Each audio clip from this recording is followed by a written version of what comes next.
Murder is the most heinous of crimes and one which has plagued mankind throughout history.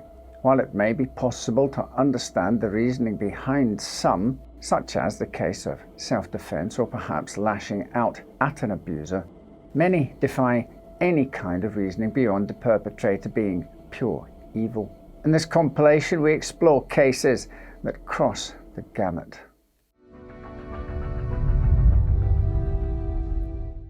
We begin with a case that lies deep in the category of pure evil, for there can be no other reasoning behind a man taking out his grudge on those most innocent. Willie Walter Seifert was born on June 11, 1922, in the Bickendorf district of Cologne. In 1935, at the age of 13, he finished elementary school and started an apprenticeship at the local machine factory, where he trained as a metal worker. In 1941, with Germany needing all the manpower it could get to fight in World War II, he was drafted into the Luftwaffe. He rose quickly through the ranks, and by the end of the conflict, he had been appointed sergeant in an anti-aircraft battery.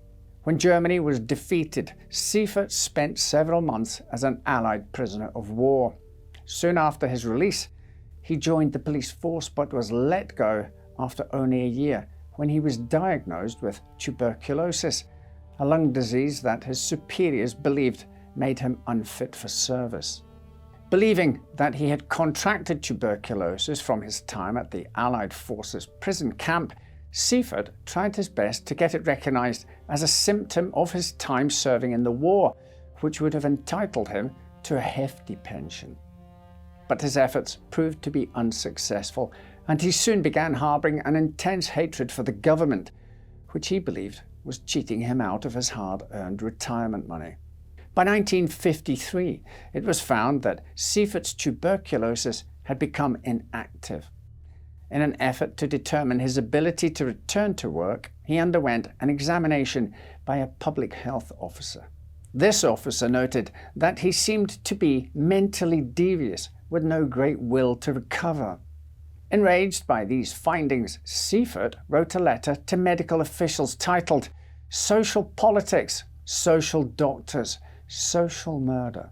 This letter landed him with another examination, this time with a doctor of psychiatry, who promptly found he exhibited strange, fanatical behavior, had paranoid thoughts, and seemed to smile constantly during inappropriate circumstances. The doctor eventually diagnosed him as a paranoid schizophrenic.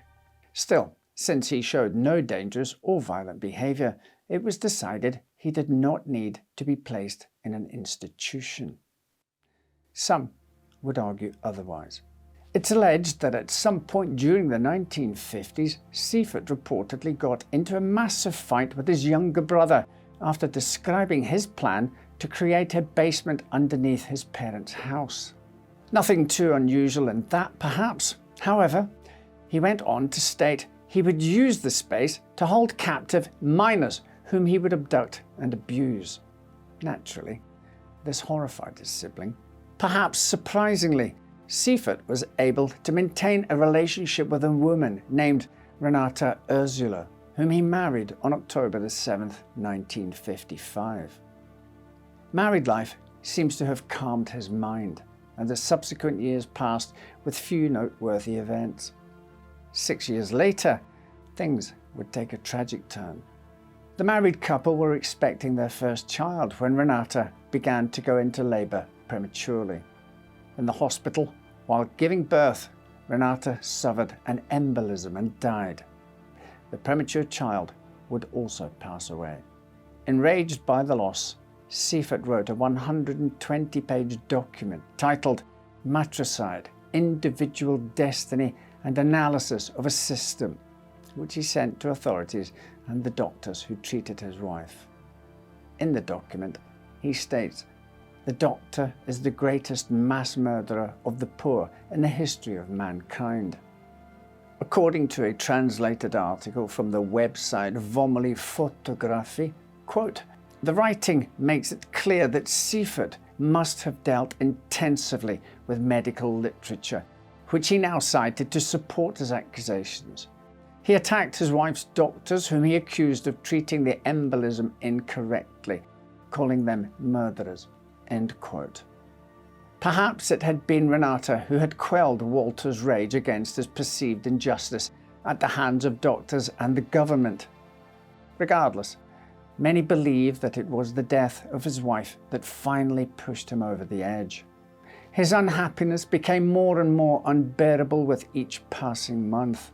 A translated article reads, quote, "His social environment judged him differently after the death of his wife. Some neighbours avoided him, perceiving him as crazy or odd, while others appreciated his helpfulness and his love for children." End quote.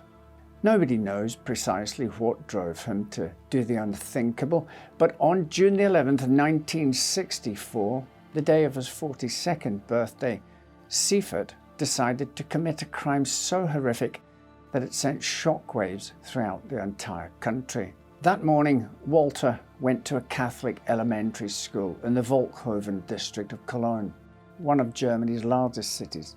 The school consisted of an old 2-story brick building surrounded by 3 one-story wooden pavilions which were scattered around the yard. At the time, there were nearly 400 students inside, while a small group of 2nd and 3rd grade children were outside taking gymnastics lessons from a teacher named Anna Langor. At around 9 a.m., Seifert arrived at the school with what appeared to be a standard pressure sprayer strapped to his back, the kind people use to treat plants with insecticides. He was wearing overalls, and several crossing guards who saw him thought he was merely a handyman preparing to do some gardening or perhaps fix the gates. Along with the sprayer, Seifert also carried a homemade lance, mace and wedge, amongst other items. He closed the school gates and used the wedge to secure them. Once inside, he reportedly ran toward the children having classes outside, screaming and pointing the sprayer's nozzle towards them. But rather than insecticide, a huge jet of flame shot out from the nozzle.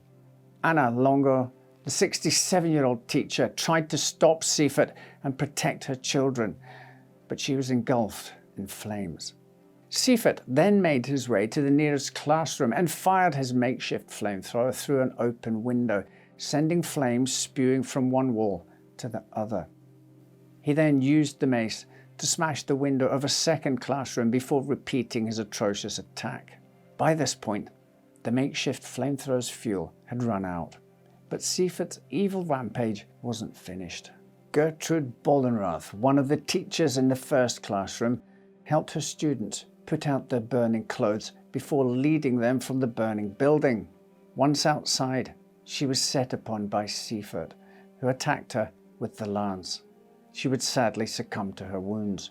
Setting out for the pavilion, the psychotic killer found his path blocked as a teacher, Ursula Kerr, and her colleague Mrs. Kunz tried to hold the doors closed. They were eventually overpowered, with Ursula falling down the stairs outside. Seifert then attacked her with his lance. She would sadly die at the scene. Her sacrifice wasn't in vain, however. Thanks to Ursula, workers from a passing garbage truck who had heard the commotion had managed to break through the blocked school gate and were helping the children. Hearing them, Seifert fled the school through a field behind it. Upon learning of the tragedy, the school's 36-year-old headmaster, Helmut Hudazek, reportedly said, quote, "When I heard the first screams, I didn't think anything bad. Children often cry. But then the burning children. It was terrible." End quote. The massacre, now known as Das Attendant von Volkhoven, or the Volkhoven assassination, saw the largest disaster operation in Cologne since the night of the World War II bombings. Every ambulance in the city was sent to the school, while residents in the vicinity took it upon themselves to take injured children to the nearest hospitals. Meanwhile, the local government called on burn specialists from across Germany, asking them to come to Cologne to help treat the victims. In total, 30 students and teachers were injured, with some suffering 90% burns to their bodies. Despite the hospital's best efforts, 8 students couldn't be saved and passed away over the following 3 weeks. Later, they were identified as Dorothea Binner, Clara Kroger, Stephen Lischka, Renate Fullen, Rosen Rohrig, Ruth Hoffman, Karen Reinhold, and Ingeborg Hahn. The teachers who had tried in vain to stop Siefert suffered horrific injuries too. Unfortunately, 24-year-old Ursula Kerr and 61-year-old Gertrude Bollenrath ultimately succumbed to theirs, while Anna Langor barely survived hers. As for Siefert, he had tried to kill himself by swallowing the poisonous insecticide E605 after fleeing the elementary school pursued by some 20 or so people. He fended them off with the spear until the police arrived, and he was shot in the leg and taken to hospital. There he was interrogated several times by Manfred Gundlach, then head of the city's homicide squad. He asked why he had committed such an atrocious act, with Siefert stating that several doctors wanted to kill him. But why attack a school? The only answer he could give was, "It's a bad thing. It was maybe a bad idea." Siefert then died at 8:35 p.m. Upon investigation, the authorities concluded that he had meticulously planned the attack, going so far as to manufacture the weapons himself using skills he had learned while serving in the war. He would eventually come to be known as the Feuerteufel von Köln, which translates to the Fire Devil of Cologne. While some may have been pleased that he had died, others felt he had escaped facing justice. His body was cremated, and it was claimed his ashes were scattered in secret. Later it came to light that his urn had actually been buried in his mother's grave, which was located near the graves of several of his victims. Unsurprisingly, this raised protests from the family members of his victims, which led to the police reburying the urn. This time, though, they refused to disclose its new location. The spectre of the events of that summer's day still haunts Cologne. A plaque details the tragic events and states, "We will not forget them." In a churchyard nearby lies the grave of Ursula Kerr. The gravestone depicts the teacher selflessly shielding the children entrusted to her from a wall of flames. On occasion, a person's strong beliefs can lead them to perform actions that would make the watching world recoil in horror and confusion. Such was the case with the murder of Bridget Cleary. Back in the 1800s, Ballyvedlee was a tiny rural townland of just over 272 acres, located in County Tipperary. According to the 1891 census, there were only 9 houses standing on this piece of land and 31 residents living in them. That number had been somewhere around 100 before the Great Famine of 1845 to 1849. Patrick Boland and Bridget Keating were fortunate to survive the Great Hunger, but being part of the labouring class, their lives were still far from idyllic. Rural labourers had primitive living conditions, were fed miserably and clad in rags. A big part of these families' income came from begging, usually done by women. Patrick and Bridget, who got married in 1856, had their own little mud-walled cabin near the bridge at Ballyvedlee. It was there that their daughter, also named Bridget, would be raised. Bridget Boland was born in either 1868 or 1869. She was not her parents' first child, but there is little to no information about Bridget's siblings, though apparently she had older brothers. Being likely the youngest in her family, Bridget seems to have had access to education, which back then included needlework as a central part of the curriculum for girls, in addition to Catholic doctrine and manners. Bridget would grow up to be a skilled milliner and dressmaker, eventually becoming the breadwinner of her family. During her time serving as a dressmaker's apprentice in Clonmel, Bridget met a cooper named Michael Cleary. The relationship between the two developed quickly, and in August 1887 they got married after Bridget had returned to Ballivadley. Bridget and Michael's marriage was quite unusual, as she was only 18 at the time and he was 26. The age difference itself was not that strange, but the fact that in 1800s Ireland, women usually married a lot later in life, if they married at all. It was also curious that Michael continued working at Clonmel and only visited his bride on the weekends. It was not typical for married couples to live apart. While Bridget had her reasons to stay with her parents in Ballivadley, her mother was not doing great. The couple's arrangement caused gossip. Nevertheless, the marriage seemed relatively happy.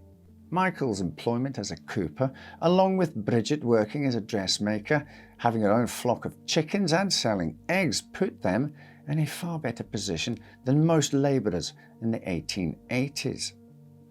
Bridget even had a Singer sewing machine in her bedroom, state of the art for the time.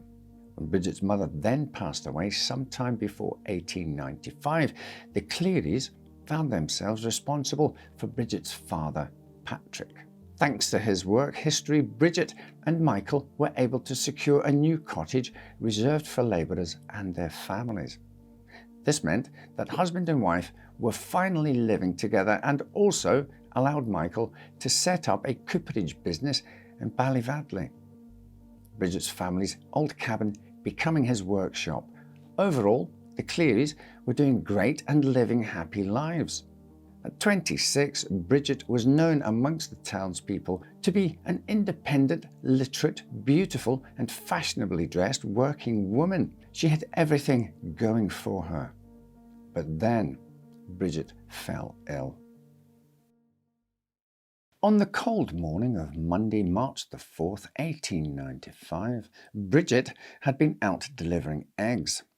After she returned home, Bridget began shivering and could not seem to get warm even next to the fire. The following day, Bridget was feeling so bad she couldn't find the energy to rise from her bed and complained of having a raging pain in her head. By Saturday, as his daughter's condition was not getting better, Patrick walked 4 miles in heavy rain to ask Dr. Crean to come and see Bridget. Michael would also visit with the doctor, twice pleading with him to visit his ill wife. He finally graced the Cleary household with his presence the following Wednesday. After his examination, Dr. Crean diagnosed Bridget with nervous excitement and slight bronchitis. An interesting answer, but Bridget would have likely felt better in a few days after taking the medicine Dr. Crean prescribed. However, Michael felt there was something far more sinister going on with his wife. Back in the 19th century, people of rural Irish societies had grown up hearing legends of the little people, in other words, fairies. From a young age, children learned to leave food for the little people on the table to keep them happy and say, "Bless them," whenever fairies were mentioned. These supernatural beings were very much real to many back then and were used to explain natural occurrences that people did not yet understand. Often, if something went wrong, an item got lost, for example, fairies were blamed. It was also believed these beings could abduct people and replace them with one of their own kind, a changeling, in place of that person. It was believed that they would normally take children, either because they desired their traits or because they wished for their fairy offspring to receive human love. Those swapped out would take on a strange appearance, become ill, or find themselves unable to move their limbs. This was known as being fairy-struck. Bridget herself was known to be fascinated by little people and visited fairy-ridden spots around town.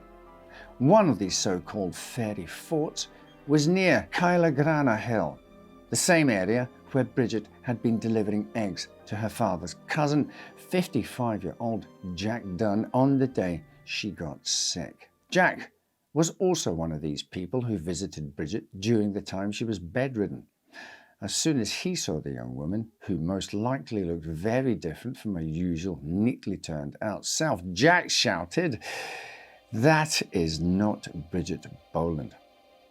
But by saying this, Jack was not trying to say that Bridget was so sick she did not appear like herself. Instead, he literally believed the woman lying in bed was not Bridget Cleary. Jack urged Michael to act immediately, saying his wife had been replaced by a changeling and the real Bridget would be lost without intervention. Michael followed Jack's advice and visited a fairy doctor named Gainey the following day. Gainey prepared without delay a mixture of herbs boiled in new milk, the milk from a cow that had recently calved that was normally seen as not fit to drink. This concoction was then forced down Bridget's throat while Jack and 3 male cousins pinned her down in bed in an event akin to an exorcism. Those standing outside the cottage heard shouting something along the lines of, "Take it, you witch, or I'll kill you. And away with you. Come home, Bridget Boland, in the name of God." In addition, Michael asked his wife the same question 3 times. "Are you Bridget Boland, wife of Michael Cleary, in the name of God?" Bridget was then carried next to the fireplace, the men holding her over the grate, as it was believed flames drove out the fairies. By Thursday night, the ritual seemed to be finished, and Michael appeared to be satisfied by his wife's progress. On Friday, March 15, Bridget was able to get out of bed and dress in her usual fashionable clothes. However, later that afternoon, the situation got heated again after Bridget had asked for milk during tea time. After all, fairies were known to love fresh milk. At this point, Bridget must have felt exhausted and frustrated and understandably did not want to go through the questioning again. She said to Michael, "Your mother used to go with the fairies, and that is why you think I'm going with them." That was enough to make Michael furious. After asking Bridget to tell her name 3 times while forcing bread down her throat, Michael tore off his wife's clothes, leaving only her chemise. He then took a flaming stick from the fire, poured lamp oil all over Bridget, and set her alight. While relatives present at the time screamed at him to put out the flames, Michael said, "She's not my wife. She's an old deceiver sent in place of my wife." And so, Bridget Cleary burned to death there on the floor of her new home. Once the flames had died down, Michael shoved his wife's body inside an old bag. Michael then threatened to kill Bridget's cousin, Patrick Kennedy, if he would not help him to get rid of the body. Together, they carried the bag a 1/4 mile uphill from the cottage and buried it in a shallow grave. Afterwards, Michael made the rest of the family swear they would not tell a soul what they had just witnessed. However, Michael would do just that himself the very next day. The following morning, Michael appeared restless. He visited Drangan Church with Jack Dunn, to whom he eventually confessed burning Bridget to death. In turn, Jack told the claim to the priest, who, understandably horrified, reported the conversation to the police. A search for Bridget was immediately launched, while Michael kept talking about either killing himself or emigrating, even though he hoped his real wife would come back. Instead of taking his life or running away, he waited for Bridget on Kylagrana Hill for 3 consecutive nights. According to folklore, the person taken by the faith folk would return riding a white horse. Unfortunately, that did not happen. Instead, on March 20th, the Royal Irish Constables arrested Michael, ferry doctor Dennis Gainey, and 7 others. 2 days later, Bridget's badly burned body was discovered during searches in the fields of Ballivadley. News of what had happened quickly spread, and by the time the suspects were brought before the magistrates, an angry crowd were waiting for them. The case was said to be an example of the barbarism of people in rural Ireland. But what really made it complex was that Michael had acted out of a genuine belief. Because of this, after a 2-day trial on July the 5th, 1895, Michael Cleary was found guilty of manslaughter and not murder, and was sentenced to 20 years of penal servitude. Jack Dunn, Patrick Boland and 4 of Bridget's cousins, including Patrick Kennedy, were also imprisoned. Michael was eventually released in 1910, after which he relocated to Montreal. While Michael blamed Jack Dunn for what he did, there has been some doubt about his true motives. According to Bridget's aunt Mary Kennedy, for example, Michael had talked about ferries and burning his wife 3 months before he actually did it. In addition, there were rumours going around Ballivadley of Bridget having an affair. Did Michael find out and use the ferries as an excuse for murder? Of course, nobody can know for sure what was going on in Michael's mind that evening. But the story, nevertheless, has continued to live as an extreme example of the power of folklore. Today, 127 years after Bridget Cleary's death, the children in Tipperary may still be heard singing a nursery rhyme. Are you a witch, or are you a fairy, or are you the wife of Michael Cleary? When a relationship breaks down, it's possible for one or both partners to feel trapped. A difficult conversation is usually enough to begin the process of rectifying this situation. However, some seem to feel only murder will do. Among the peasantry of 1930s France, the populace was primarily split between 2 groups: those who worked on farms eking out a living, and the farmers themselves who, while still far from being landed gentry, generally lived a better life than their farmhands. It was this divide that Germaine Godefroy wished to cross. Born in Crozemière, a small rural commune in northwest France, in 1917 there were few prospects for Germaine growing up. She and her 5 siblings were raised solely by their mother after their father took his own life. It was very unlikely that Germaine could work her way out of poverty, but in her early 20s an opportunity arose for her to marry her way out of it. She had begun a relationship with a man named Albert Leloy. His father owned a farm in Bourget and had decided to retire, leaving the farm to Albert, the youngest of his 5 sons. The pair's relationship was initially filled with passion and progressed at a pace. In 1937, 25-year-old Albert and 22-year-old Germaine were married. She had done it. She had made the jump, and life on the farm was going well.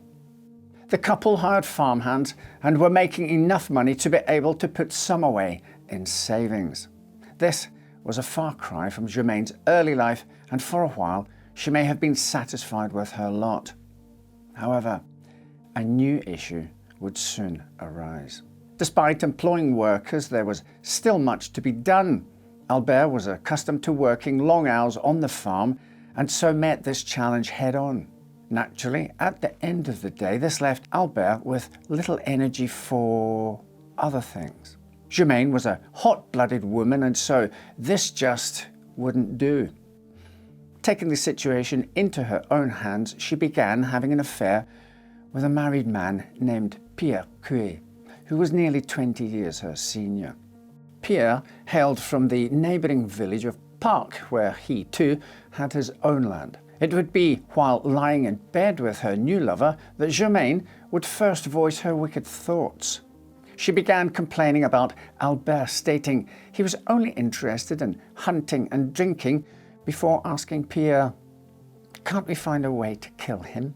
Pierre didn't seem shocked by this, and the pair began discussing whether it would be best to shoot her husband or kill him with an axe. It's unclear whether Pierre believed this macabre pillow talk was anything more than Germaine's dark fantasies, a way of dealing with her current frustrations and nothing more. She would soon reveal that she had been deadly serious. By this point, the allure of farm life had very much died for Germaine, and so when Albert announced he too was fed up with it and wanted a change, he unwittingly won himself a reprieve. Despite starting well, the money the farm was bringing in was slowly diminishing. Albert was torn. He wanted to sell up and start a new business, but the land had been in the family for generations. Germaine made her position clear.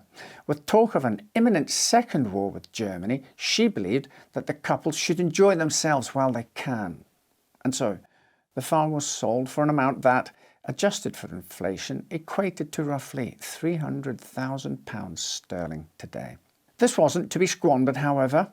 Albert was determined to use it to start or buy a new business, so the majority was banked while he searched for work to support the couple. Eventually, he found a job working in a winery in the village of Baugé. In 1946, as France recovered from the Second Great War, Marcel Coutard, the owner of a business that distributed coal and wood in Baugé, decided it was time to sell up. Albert leapt at the chance to finally put his savings to use and start a new chapter. And so, after years of waiting, the Lillois finally had their new business, complete with their very own delivery truck. The American-built machine was left behind by the British Army after the Dunkirk evacuation some 6 years earlier. The vehicle had seen better days and would break down regularly. With their deliveries constantly being delayed or cancelled altogether, the business soon began losing customers. This once again put Albert and Germaine's relationship under pressure, and Germaine demanded Albert talk to Marcel Coutard about fixing the vehicle. Monsieur Coutard knew the truck had issues, but he had always relied on his in-house mechanic to keep it running. The mechanic was 20-year-old Raymond Bouloussiat, and as he had been without work since the business had been sold, he was more than happy to return. He looked over the truck and told Albert it would cost roughly 82,000 francs to repair, approximately £2,500 today. This was a substantial amount, and so Albert told him to simply get it running while he considered further repairs. Unsurprisingly, the vehicle continued to break down, but Germaine didn't mind. She had started an affair with Raymond, and Albert, breaking down in the middle of nowhere, simply gave them more time to be together. Madame Lillois once again began discussing ways to bump off her husband with her lover. Much as with Pierre, while Raymond entertained her desire to kill her husband, he had no stomach to commit the act himself. While the pair were able to hide their relationship from Albert, secrets are hard to keep in a small village, and rumours began to swirl. These would eventually reach Albert's ears, with him confronting his mechanic. An altercation ensued, leading to Raymond being punched in the face. However, with Albert knowing little about fixing vehicles and with few other mechanics in the area, it wasn't long before Raymond was back working for the Lillois. As time went on, and as Albert dithered on whether to pay Raymond to fully repair the truck, the business continued to lose customers. Germaine knew that the money was there and that the business could be turned around. She believed she could run it better, along with her young beau. There was just one person that had to be removed for that to happen. And if her lovers wouldn't do it, she would just have to take the situation into her own hands. Baugé is a quiet village. But this peace was shattered on the night of December the 10th, 1947. At around 11 p.m, 63-year-old Henri Bourregaud awoke to loud banging and deathly screams at his front door. He was the Lillois' neighbour and quickly realised that the screams were those of a hysterical Germaine. Her face was covered in blood, and she pleaded with Henri to help her as someone had just murdered her husband. She then promptly fainted. Henri alerted the authorities, and along with his son and another neighbour, he entered the Lillois property. They were met with a most gruesome scene. Albert was lying on his side in a bed. The wall against which the bed was situated was covered in blood and brain matter. The police were soon on site, and they discovered that Albert was still breathing, though they could do nothing to save his life. Commissioner Tarniquet quickly turned his attention to Germaine. She had been the only witness to what had happened, so he began questioning her. According to Madame Lillois, she had been sewing in the lounge while Albert slept. Two men then barged into their home, one wearing thick glasses and a balaclava, while one went to stand guard outside. The other demanded money. The commotion had apparently awoken Albert, who shouted for Germaine to give the men his wallet, which had some 100,000 francs inside. This was not enough for the robbers, and Albert then told Germaine to give them the box that lay in one of the cupboards. Inside were the couple's savings. What happened next, Germaine had difficulty recalling until urged on by Tarniquet. After a long pause, she stated that one of the men then launched at Albert, who let out a blood-curdling scream. She then fainted and awoke to find the bloody scene they were now presented with. "But what of the cuts on your face? How did you get those?" the investigator asked. Germaine replied that she must have fallen on some broken glass before crying, "My Albert, my money," and bursting into tears. An investigation was started immediately. Given how vicious the murder was, it was believed that officers might find a bloody footprint, but this wasn't to be. Instead, the first breakthrough came when they searched the kitchen. There, they discovered a bucket which contained water and blood. Had the killers attempted to clean the murder scene? What it had been used for would soon be revealed. The truck that had caused so much trouble for the Lillois was parked some 30 meters from the house. While searching the vehicle, officers removed the seats and discovered an axe. The blade had been washed, but it and the handle were still bloodied. Why would the killers attempt to clean the weapon and place it inside the Lillois' truck? There were numerous bodies of water around Bourget where they could have disposed of the axe. Why leave it so close to the scene? All these questions and more filled the investigators' heads, and the answers seemingly lay with Madame Lillois. She was taken to police headquarters and questioned further, but her story did not change. Further doubt was cast over her version of events when the police doctor stated he believed from how Albert's body was positioned that he had been fast asleep when the attack occurred. By this point, the police had been notified of Germaine's affair with Raymond, which obviously made him a potential suspect. He was brought in and questioned, but denied any knowledge of the event and stated that he did not know who killed Albert, but if he did, they could leave him to deal with them, as Monsieur Lillois had been more than a boss. He was a friend. Knowing of the altercation between the pair and sensing an insincerity in his words, investigators decided to search Raymond's home. In his bedroom, they turned over the mattress on his bed and discovered Albert's wallet containing 82,000 francs. "It was you who killed Albert Lillois. Here's the proof," the officers shouted. Raymond simply lowered his head and said nothing. Germaine and Raymond were then questioned together. Confronted with the new evidence, Germaine stated she was just a woman who had taken a lover and not a criminal. She pointed to the scars on her face. How could an accomplice receive wounds such as these? It was Raymond who had killed Albert, she shouted. Raymond's quiet demeanour was shaken as he snapped back, "It's not true. You know very well that it's not true." When asked again if she believed Raymond to be the killer, Germaine recanted and instead shifted the blame to her previous lover, Pierre Queux, whom she claimed had threatened to shoot Albert unless she left her husband for him. Pierre was questioned but denied the allegations, stating their relationship was purely physical and when it ended, he had no great reason to resent Monsieur Leloir. These interrogations had all taken place the day after the murder, and as the clock ticked around to 7:30 p.m., Germaine finally cracked. She quietly murmured that she could take it no longer before stating, "It's neither Boulissière or Queux who killed him. It's me. Just me." She had invented the story of the raid on their family home many days before the murder, and while she had discussed shooting or poisoning her husband with Raymond, she eventually decided an axe would be her weapon of choice. On December the 6th, 4 days before the tragic event, she had her lover sharpen the blade and shorten the handle to make it less conspicuous. She then disguised it in a pile of wood she carried into the house before hiding it beneath the stove in the kitchen.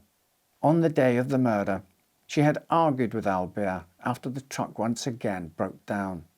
Albert then left to go hunting. Later that evening, around 7 p.m., Germaine met with Raymond and gave him the wallet which contained enough money to carry out the repairs needed on the truck. She then waited for her husband to return home and fall asleep before recovering the axe and using it to hit Albert twice in the head while he slept. Afterwards, she set the scene and used a razor to cut her face to make it seem as though she had been hurt during the supposed break-in. Despite now having this confession, it would take almost a year for Germaine Leloir and Raymond Boulissière to be sentenced. The pair were tried at the Assizes Court in Maine-et-Loire and both were found guilty. Boulissière was charged with being an accomplice to the crime and was sentenced to 10 years of hard labour. During Germaine's trial, she was portrayed as being unintelligent and argumentative with questionable morality, and on November the 26th, 1948, she was sentenced to death. While at the time the guillotine was still in use, a change in French law in 1870 meant that the country had only one executioner. By law, he had to live in the capital, and colloquially, he was known simply as Monsieur de Paris, the man from Paris. The condemned were only informed of their impending date with Monsieur de Paris on the day of their execution, and Germaine Leloir would receive this information at 4:30 a.m. on April the 21st, 1949. Her cellmates helped her dress, and from there she went to speak with the chaplain and attended Mass before writing a final letter. She then had her hair trimmed and neck bared in preparation. Madame Leloir was then offered a final cigarette and glass of rum, but she declined. At 5:30 a.m., Leloir left her cell and made her way to the courtyard before being laid out and strapped to the guillotine. Then, much like with Albert 2 years earlier, the blade fell and death followed. Another case involving a broken relationship and lovers is that of Edith Thompson. While she never murdered her husband, was her affair with the man who did enough reason for her to share his punishment? Up until that fateful evening of October the 6th, 1922, Edith Jessie Thompson had lived a life entirely of her own design. She was born Edith Graydon on Christmas Day in 1893, and she grew into an ambitious and intelligent young woman. As soon as she finished her schooling, Edith headed to central London for work, joining the wholesale milliners Carlton and Pryor, where she rose quickly to become the firm's chief buyer.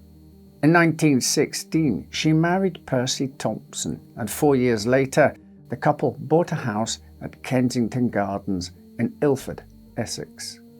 Edith was far from the domestic ideal in Edwardian England. She made more money than her husband and had contributed more than half of the funds that purchased their lavish home.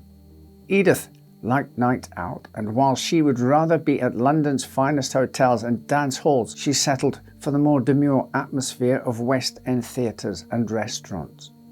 She was thoroughly modern, casting aside restrictions in favour of her own rules.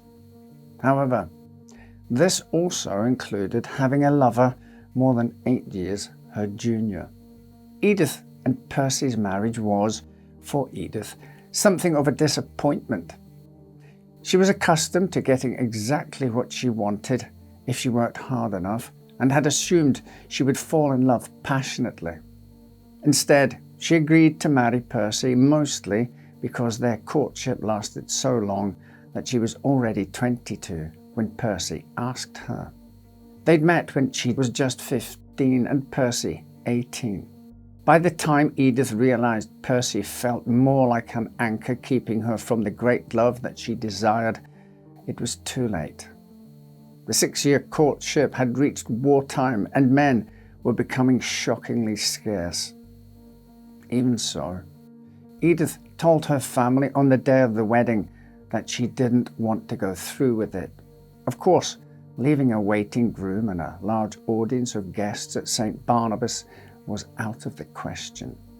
By the time she arrived at the top of the aisle, Edith had transformed into an eager bride, at least outwardly. She had begun her affair with Frederick Bywaters when he was 18, but the two had known each other since childhood, Freddie having been in the same class as one of Edith's younger brothers. He had joined the Merchant Navy when he was 13, and the next time Edith saw him was when he returned to London in 1919 as a not yet 18-year-old man. Freddie quickly fell back in with Edith's brothers, and large dinners with the Graydons, the Thompsons, and the Bywaters, all in attendance, became a routine. Both Edith and Percy fell into a fast friendship with the young man. Percy found him intelligent and engaging, a worthy brother-in-law if Freddie was interested in Edith's sister Avis, as many suspected. Edith had developed her own crush on the man courting her sister, surprised by his reappearance as a strong-jawed, handsome young man. Percy invited Avis and Freddie to join him and Edith on holiday to the Isle of Wight, a move manoeuvred cleverly by either his wife or Avis, both of whom were eager to spend more time with Freddie.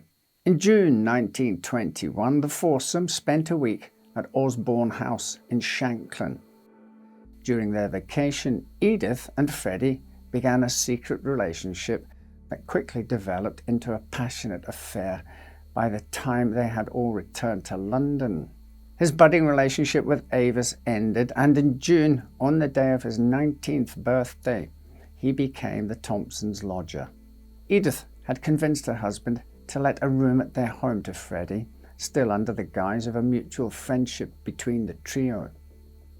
She and her lover began spending as much time together as possible, with Edith secretly taking a week off work to spend with her new beau. She pretended to leave for work each morning, then returned to an empty house to spend the day in Freddie's bed. After a month of sneaking off together, passing longing glances and avoiding Percy, the pair had become less than discreet.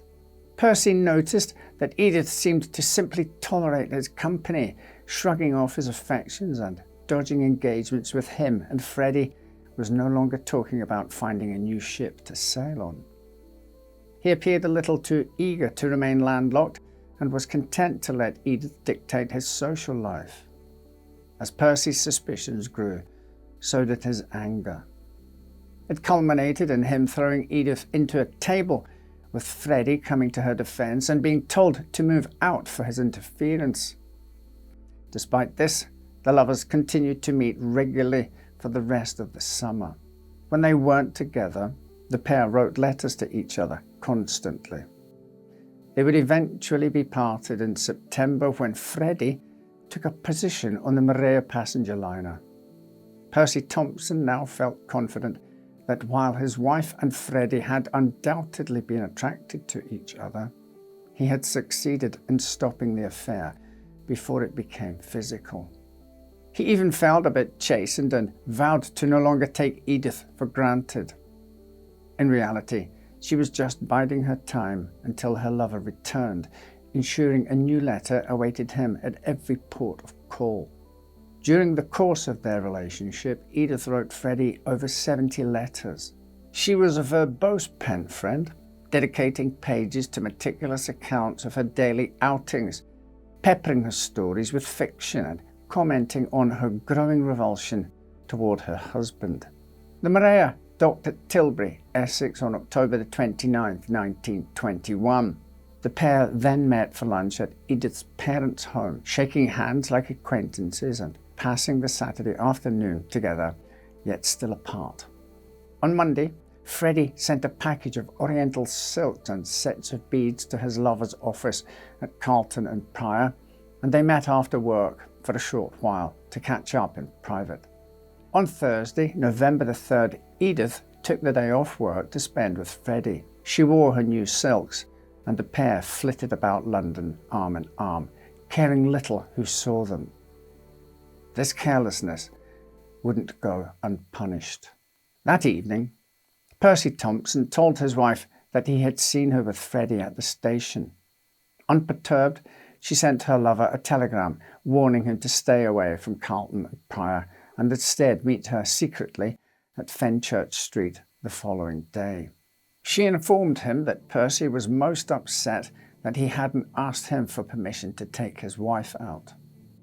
Growing tired of the facade, Fred made his way to the Thompson home at Kensington Gardens, where he planned to face his old friend and suggest he and Edith separate.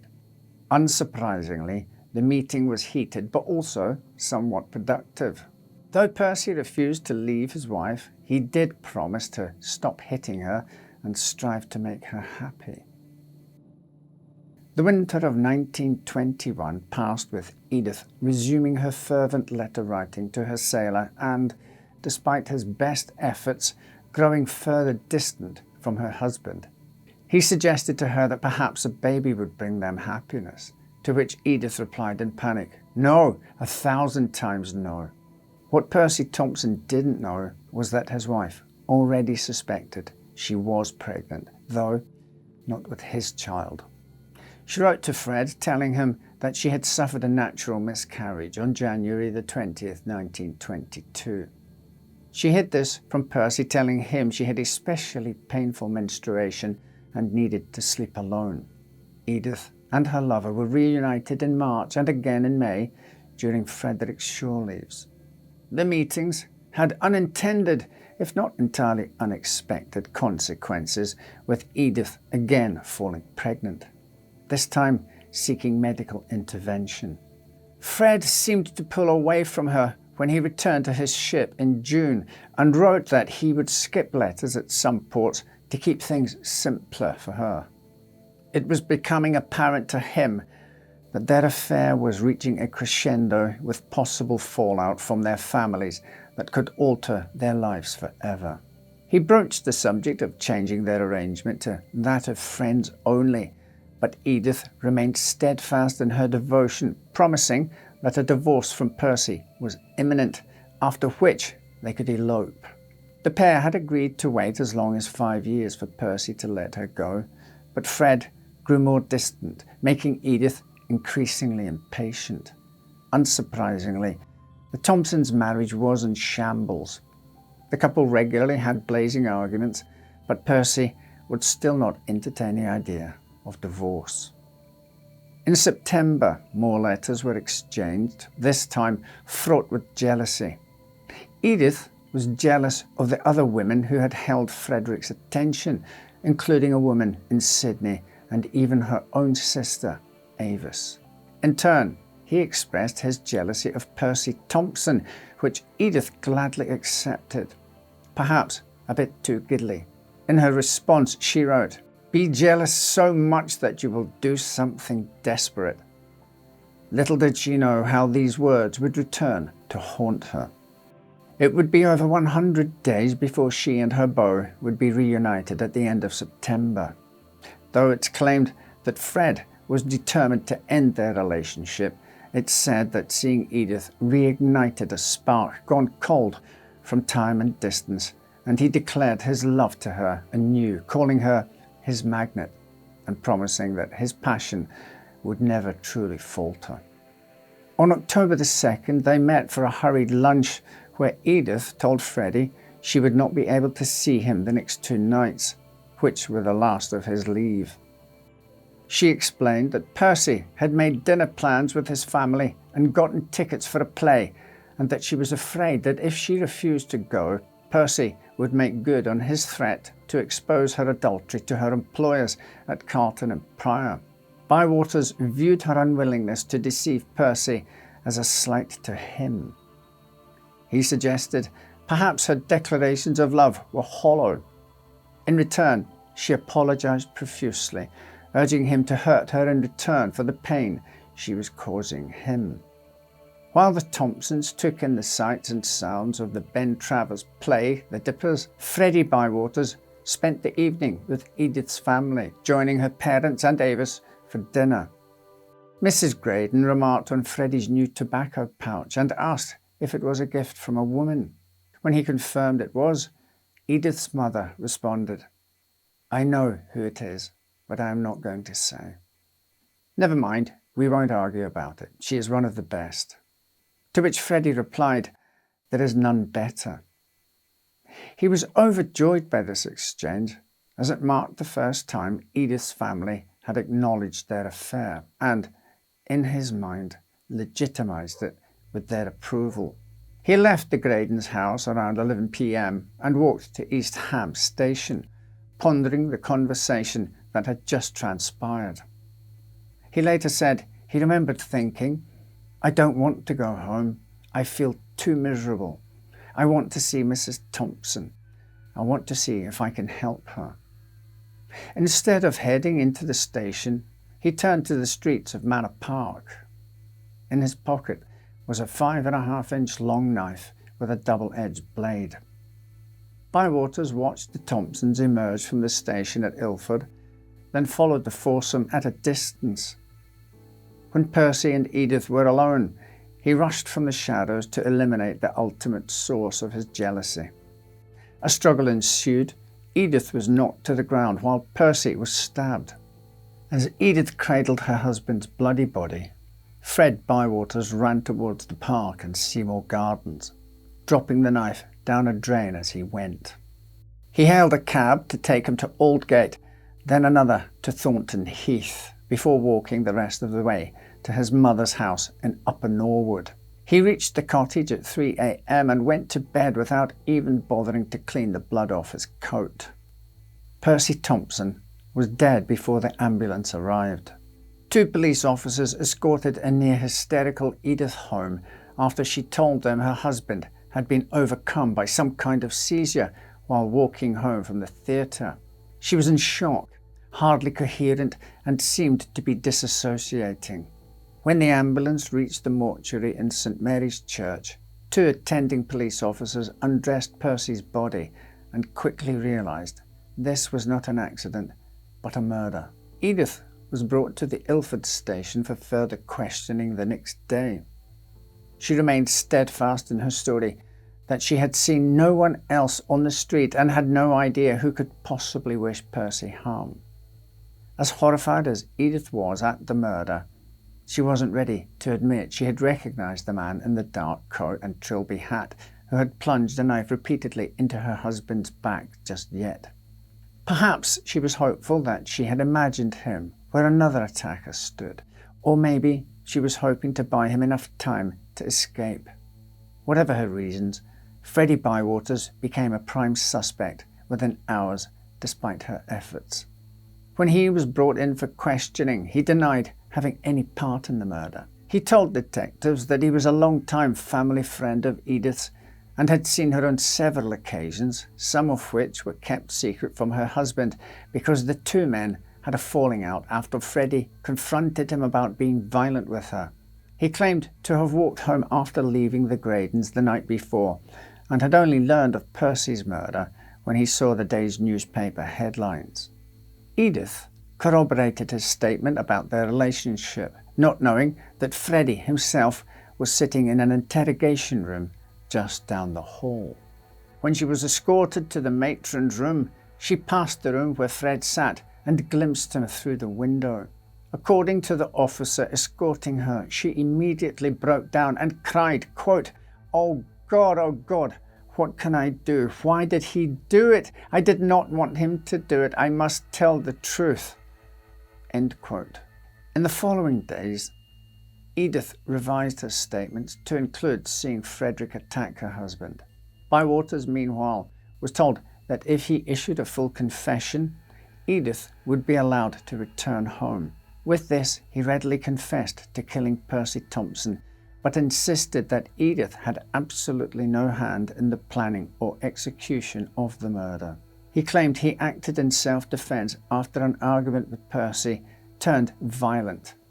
Despite their promises, the police did not send Mrs. Thompson home, and on October the 5th, the pair were jointly charged with the willful murder of Percy Thompson. To say the case was a media firestorm would be an understatement. The sordid tale of a high-earning woman carrying on an illicit affair for over a year before the whole debacle ended in murder was too enthralling to resist. At Edith and Freddie's first legal appearance, over 2,000 spectators mobbed the courthouse to watch the Greek tragedy unfold in real time. The lovers were now celebrities. He was a young, roguishly handsome man, utterly devoted to Edith. She was an older, married woman who had eschewed society's expectations and taken a younger man as her lover. During the trial, people lined up outside the building each night and then sold their places in the line the following day for more than most Londoners made in a week. One reporter later said the case had the air of the days of the Roman Empire when the Christians were thrown to the lions.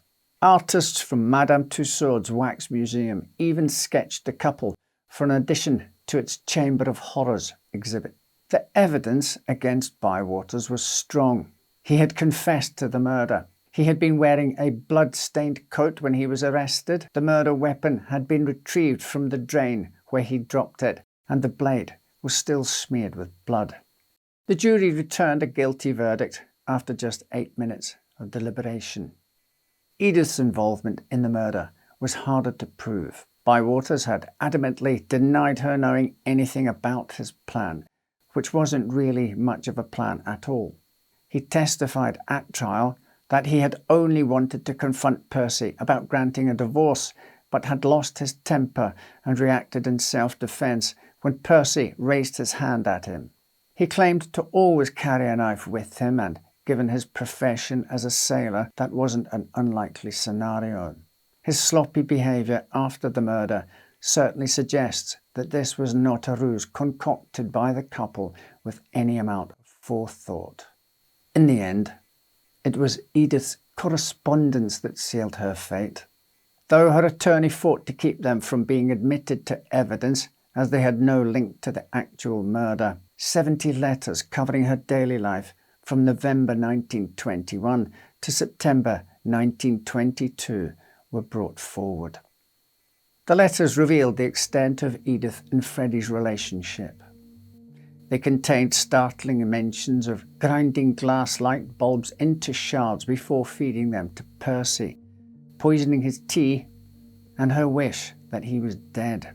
University College London professor Rene Weiss, who has studied Edith's case for decades, says today that these letters are no more than the workings of an overwrought romantic imagination. But to the Londoners who were devouring news stories about the case as fast as they could be printed, the words were shocking. Any admiration Edith's boldness had initially prompted evaporated. Instead, the public now saw her as the true villain of the entire incident. According to Professor Weiss, the narrative shifted to paint Edith as a woman who had everything in a nation full of war widows. She had a lovely house, money, a good husband, and a busy social life, while other women were barely scraping by, attempting to navigate the world as newly single and poor. She had bucked tradition by remaining childless in her marriage and had aborted at least one unwanted pregnancy. Edith wasn't happy with having a good husband. She claimed another eligible bachelor for herself, too. She was a siren who had seduced an impressionable young man from a lower social class and convinced him to kill her husband for her. Despite her attorney's advice not to, Edith took to the stand in her trial to assert her innocence. It was a disaster. The prosecution used her letters to undermine her arguments, tangle her timeline, and point out false narratives. By the time she was finished, jurors had likely forgotten the witnesses who testified to Edith's surprise and horror that night of Percy's murder. On December the 11th, the jury deliberated for 2 hours before declaring Edith Thompson guilty of murder. Bywaters cried out, "The jury is wrong. That woman is not guilty." Edith let out a guttural cry and was taken to the cells. More than 1 million people signed a petition to save Frederick Bywaters from the hangman's noose. At the same time, few seemed to care that Edith was facing the same fate despite never holding the murder weapon.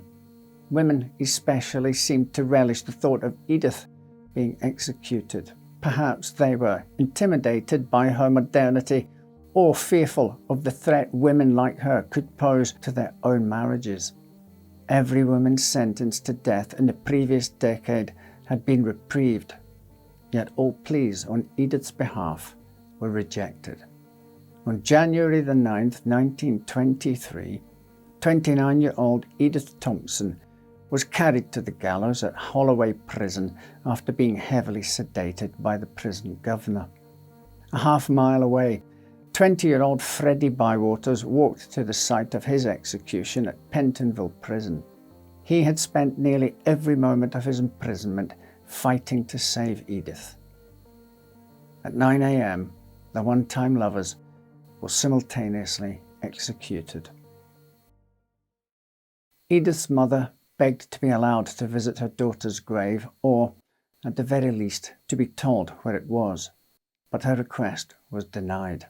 When she passed away in 1938, her dying wish was for Edith to be reburied with her in the family grave. It would take some 80 years for her wish to be granted.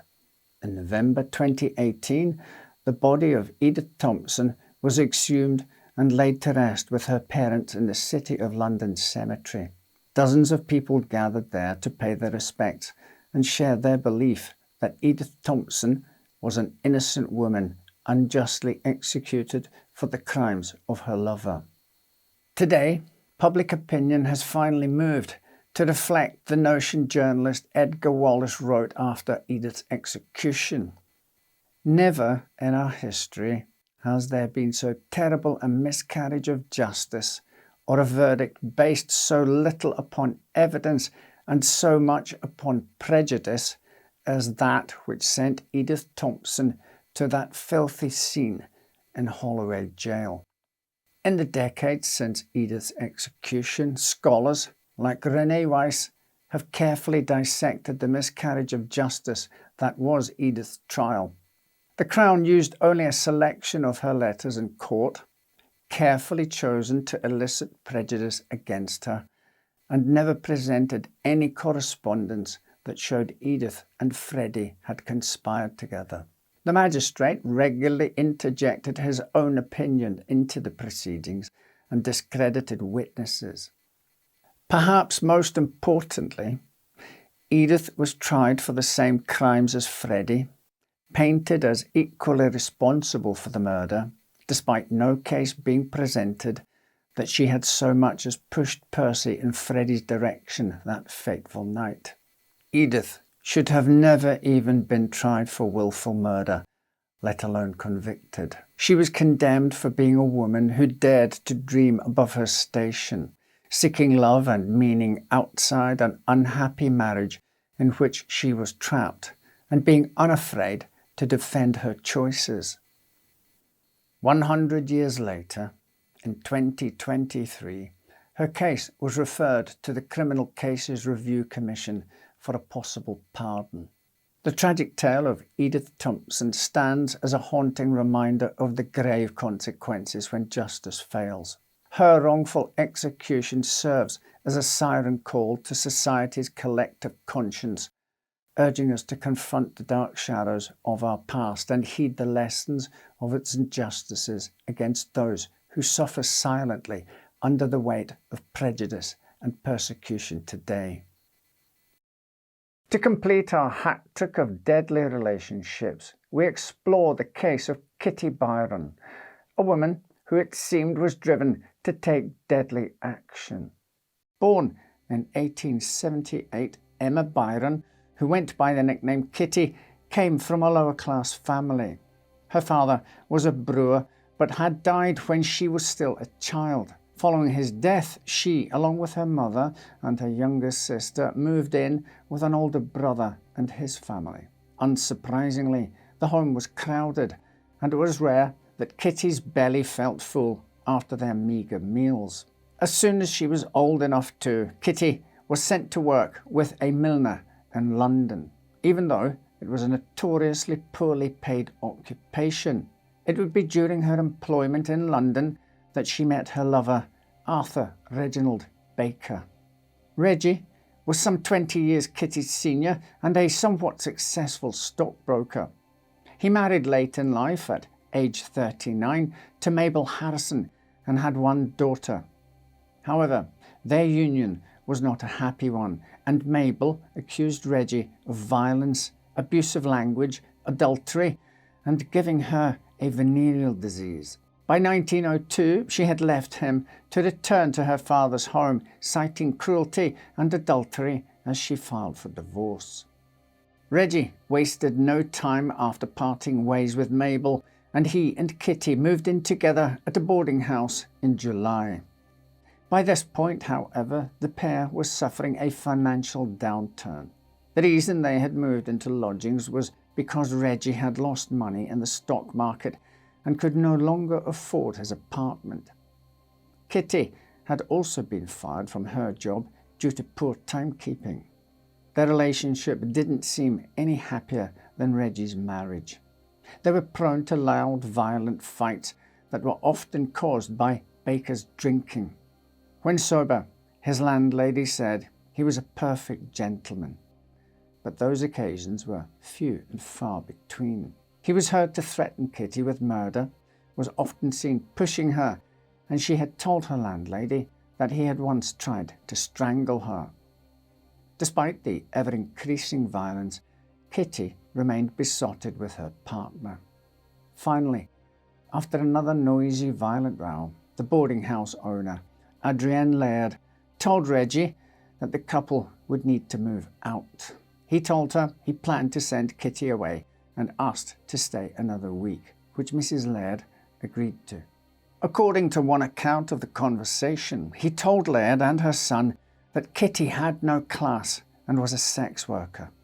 To Kitty, he said it was Mrs. Laird who had commented about her virtue. When she later learned from their landlady that Reggie was planning to kick her out and had openly disparaged her character, she was heartbroken. With no job and now a potentially ruined reputation, she was terrified of what her future would hold if he truly left her. November the 10th was the day of the Lord Mayor's show, one of the largest annual events in London. A new Lord Mayor is appointed each year, and a public parade is central to the inauguration ceremony. It was hard to find a busier day in the city.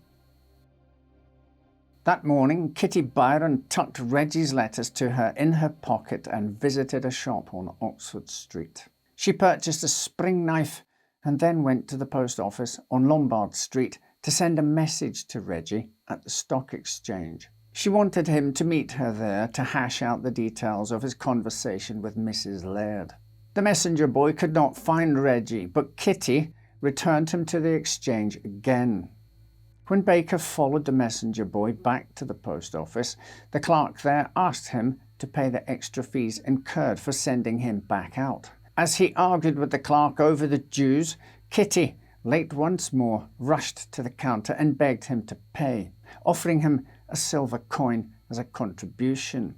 Reggie, annoyed at being pulled from work and then told he owed money for a message he never wanted to receive, refused. He pocketed Kitty's coin and turned to leave. Kitty followed him and they began to shout at each other near the post office entrance that led to King William Street. Other postal customers pushed past them as their argument grew louder and more heated. They spilled onto the street and Kitty revealed her new knife, the blade flashing as she plunged it into Reggie once, then again and again. Witnesses, including a passing labourer and a postal clerk, rushed to restrain Kitty and help Baker. Kitty let the knife clatter to the ground as Reggie tried to run, stumbling and falling in a heap about a yard from the wall opposite the post office. While one man held her wrists, Kitty threw herself toward Reggie's crumpled body, shouting, "Oh, Reggie! Reggie, let me kiss him." Reggie was taken to St. Bartholomew's Hospital, but it was too late.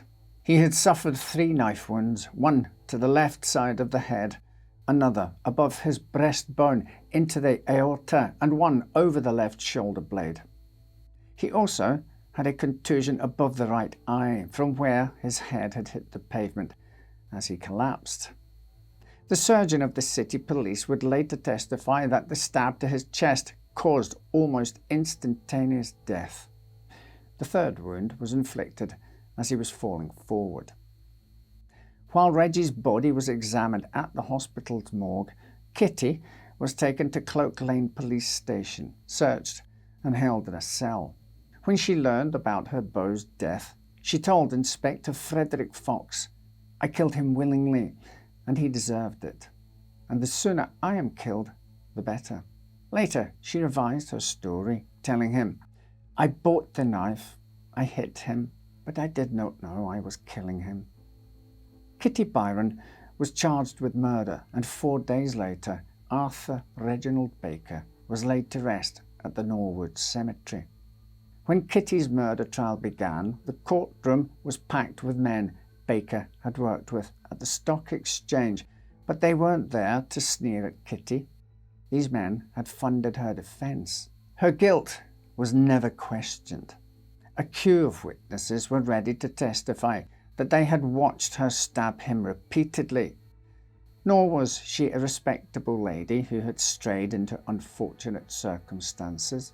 She was poor, unemployed, and possibly a sex worker. But she was young and beautiful, and Baker was older, mean, and had a reputation as a violent drunk. The members of the Stock Exchange hired barrister Henry Dickens, son of that other very famous Dickens, and he too was charmed and sympathetic to Kitty's plight nearly immediately. He would later write in his memoirs, quote, "I do not think I ever felt such real sorrow in connection with a client as I did in her case." End quote. His defence of Kitty was also lauded as one of the best of his career. As soon as the trial began, reporters started filling London's tabloid pages with a tale of a disadvantaged woman pushed to take drastic action against her tormentor. Kitty was a poor, wronged girl who looked younger than her 24 years, a struggling working-class milliner's assistant who had been dragged into a deplorable world. Reggie was the seducer, a drunk who was estranged from his wife, had a history of violence against women, borrowed money he never repaid, and had threatened to abandon a woman he had led astray. In Edwardian England, such a man was the most loathed sort, the very opposite of the masculine ideal of the day.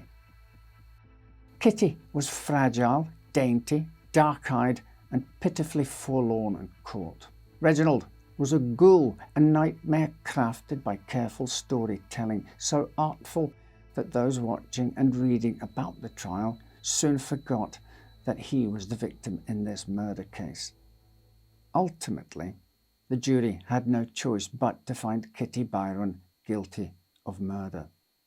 After all, no matter how sympathetic a character she made, she had been seen stabbing Reginald in a crowded street. But along with their verdict, the jury submitted a plea for mercy in the hopes of sparing her the death sentence. The judge that oversaw the case agreed with their recommendation and even wrote a letter to the Home Secretary after the trial asking for clemency. The public was even more supportive. It was not unusual for the family, friends and legal counsel of a convicted criminal to appeal for clemency, but Kitty Byron's support did not end there. Thousands of letters and signatures on petitions poured into the Home Office in support of Byron. Several trial jurors, the cutler who sold her the knife, and even Reggie's estranged wife Mabel, wrote impassioned pleas for clemency. The signers of these letters and petitions were not from a single demographic either. Men and women from the working, upper and middle classes were all represented.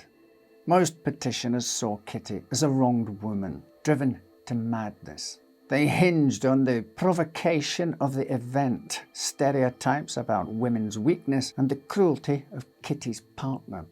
Some wrote that a woman deserted would nearly automatically verge into hysteria and could not be held responsible for her action. Baker, meanwhile, had few defenders at his trial or afterwards. His memory was marred by his promiscuity, his inability to provide for either an estranged wife and daughter or a live-in partner, and his alcoholism. All of his failings served as both justification for and distraction from Kitty's seemingly premeditated murder, which the coroner had argued had been delivered with considerable force. On December the 22nd, Home Secretary Aretas Akers Douglas reduced Kitty's sentence from death to life imprisonment. She had escaped the worst possible fate, but her supporters still mourned their tragic heroine, spending the rest of her days behind bars.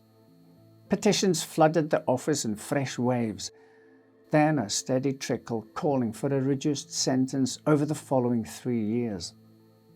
The prisoner herself petitioned for an early release in 1906, but the Home Office denied her petition. Just when it seemed that Kitty's fate was sealed, she acquired a new powerful benefactor. Adeline, Duchess of Bedford, wrote to the Home Secretary asking for her release and offered to provide space at her own expense for the prisoner at a refuge for alcoholic women. On December the 1st, 1908, Kitty was released into the care of Lady Henry Somerset at Duxhurst. By this time, her sentence had been reduced to 10 years, which was not extremely uncommon for murderers in England at the time, especially women. Still, it was unheard of for anyone to serve less than a full 7 years behind bars for the crime. Kitty Byron did 6, with her final year spent at the Duxhurst Women's Refuge. While many retellings of the story end here, with Kitty disappearing from historical records, there are accounts that state she was far from a pleasant guest for Lady Henry Somerset. While her behaviour in prison had been that of a model detainee, at Duxhurst it's said that she displayed worrying signs of violence. She is said to have grown infatuated with a nurse named Annie Mapplebeck and would fly into uncontrollable fits of jealousy if she observed her speaking to anyone else. She threatened to kill the caretaker, even hiding a sharp penknife for the task for several days. Threw glasses, smashed plates, and attempted to burn down the cottage she was housed in. On the morning of December the 22nd, she presented Annie with a bottle of poison and tried to force her to drink it. Unlike her previous transgression, the target of Kitty's rage at Duxhurst was not a mean, drunk man. It was a patient, calm woman. The reports on Kitty's behaviour at the refuge were majorly problematic for the Home Office. Because Kitty was out on licence, she could not be returned to prison without a trial, which would be a public admittance of poor judgment. And since Kitty appeared sane and docile most of the time, finding 2 doctors to sign off on permanent institutionalisation would also be challenging.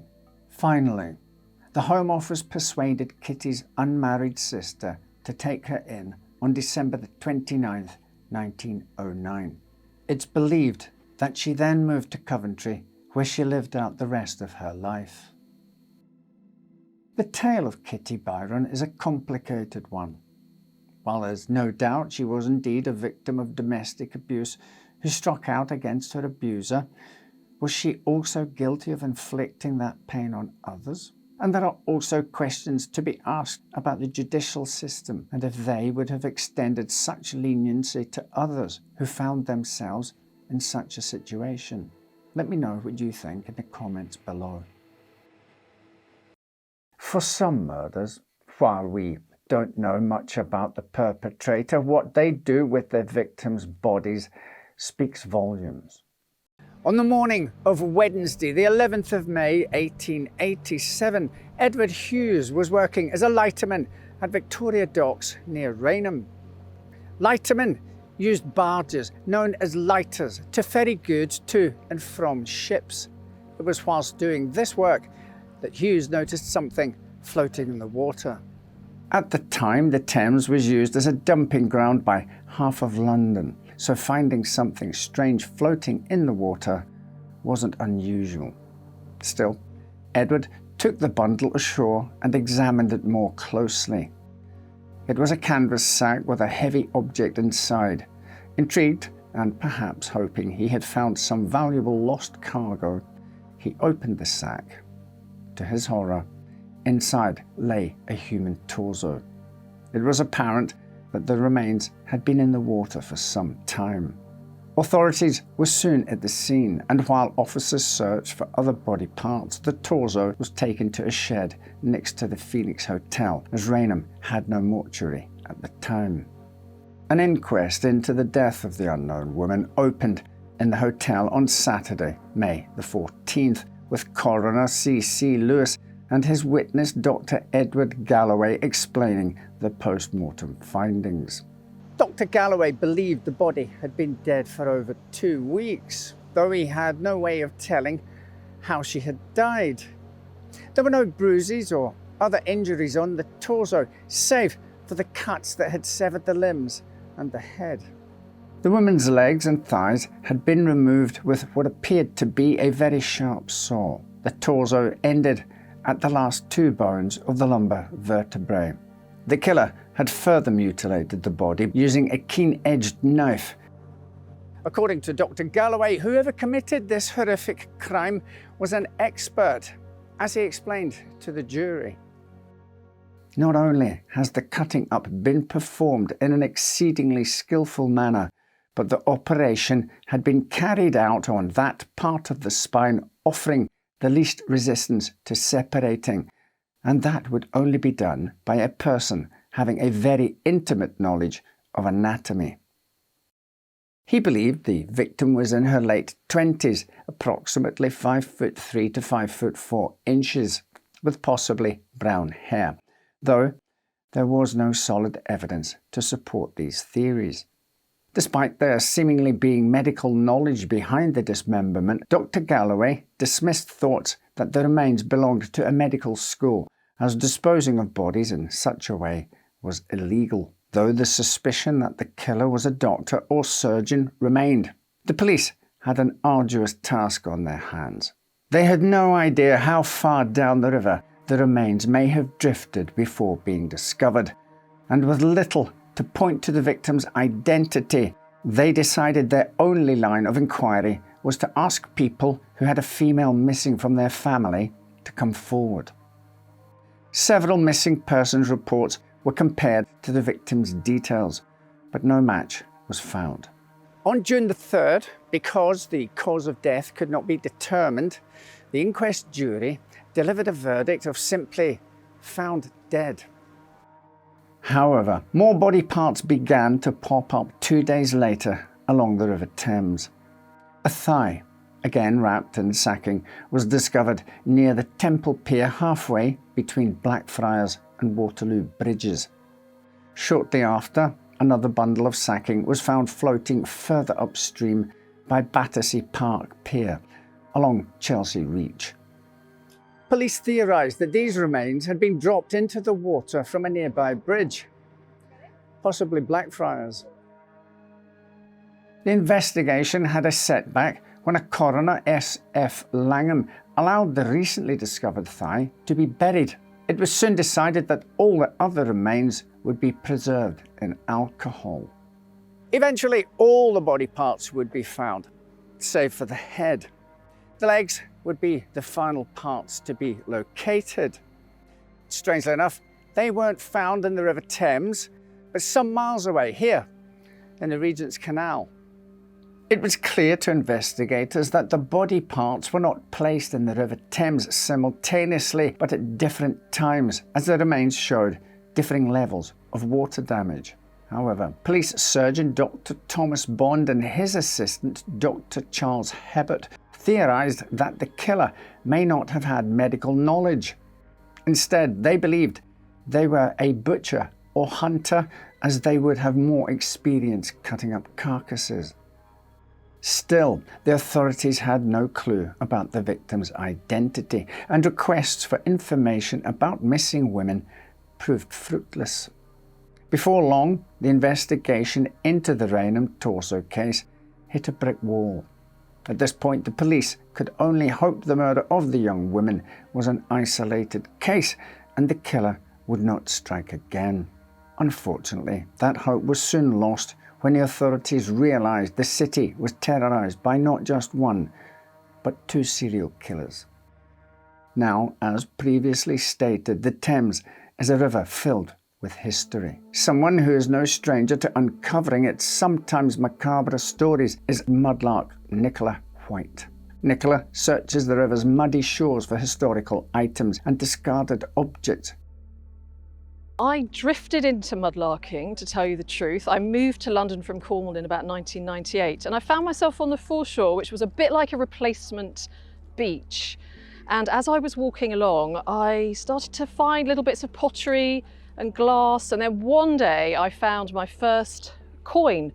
I think it was like a George VI, nothing too old, but it was the idea that somebody had lost that 100 years ago or so, and that I was the first person to hold it in my hand since that person. My favourite kinds of finds are things that I can link back to a person or a place, because it just means you can connect with history in a very personal way. For example, I found a brass luggage tag which I was able to link back to a soldier from World War I who was seriously injured in the war, was operated on, came home, married his landlady, died, and then I found his grave in a pauper's grave in Greenwich. But some of my more, macabre finds, I have found a couple of human jawbones. Now, when you find human remains, you obviously have to notify the police because they want to make sure that they're not recent murder victims. And these jawbones, they were actually forensically analysed by the police, and they dated them to around about the 1700s. And because of where I found them in southeast London, my imagination runs riot, of course, whenever I find something like this. I'm imagining it could have come from a prisoner on perhaps a prison hulk that was moored alongside the River Thames near Deptford. I know that from reading about them, these men who were imprisoned on these hulks were often, unfortunately, if they died, just thrown overboard or buried in unmarked graves very close to the edge of the river. There's a fragment of pottery here, which I found, which comes from Lambeth Workhouse. Okay. I've got quite a lot of pottery from different workhouses. It's always been interesting to me that they had their own crockery with their names on it. But Lambeth Workhouse was apparently where Mary Nichols spent a lot of time, at least 8 years or so, before She was murdered by Jack the Ripper, so I've read. She was an inmate at Lambeth Workhouse. That's heavy. Yeah, it is, isn't it? So as always, when I hold something in my hand like that and I found it, the first thing I do is research it, and then I come up with a story like the poor Mary Nichols story, and I think, gosh, you know, is it possible that she could have eaten off of this plate or served it to somebody? The Thames has been referred to as liquid history, as you know, by Burns, the MP, but I like to think of it as a giant liquid storybook full of stories of people and places and, yeah, stories that need to be told. If you'd like to hear more of the stories behind Nicola's finds, you can find links to her YouTube channel and social media pages in the description box below. It's also important to note that to mudlark on the Thames, you require a foreshore permit. It's no surprise that many of the items that you find on the foreshore date back to the Victorian era, but it was during that period that London swelled and became one of the largest cities in the world. During this period, more body parts were discovered in several locations in the centre of the city between September the 11th and October the 1st, 1888, when a woman's right arm and shoulder were found on an embankment near Pimlico. The authorities initially thought it was simply a bad prank by medical students. Several weeks later, however, a carpenter working on converting an old opera house into Scotland Yard, home of the Metropolitan Police, found a strange parcel near where he hid his tools on site. When this parcel was opened, it contained a maggot-infested torso of a woman. It began to seem like the killer was purposely taunting the police. With the permission of the authorities, reporter Jasper Waring used a Spitsbergen dog on October the 17th to look for the missing parts of the victim. He found a leg that was buried near the construction site. This discovery embarrassed the police, who had thoroughly searched the area with bloodhounds days earlier. Medical professionals examined the body parts and concluded the victim was of large stature and well nourished, and was approximately 24 years old and 5 foot 9 inches tall. It seemed that the killer had used a ligature on the woman's right arm to prevent blood draining from the cut end. Once more, the cause of death could not be determined, but the clean, precise cuts again indicated the killer had some medical knowledge.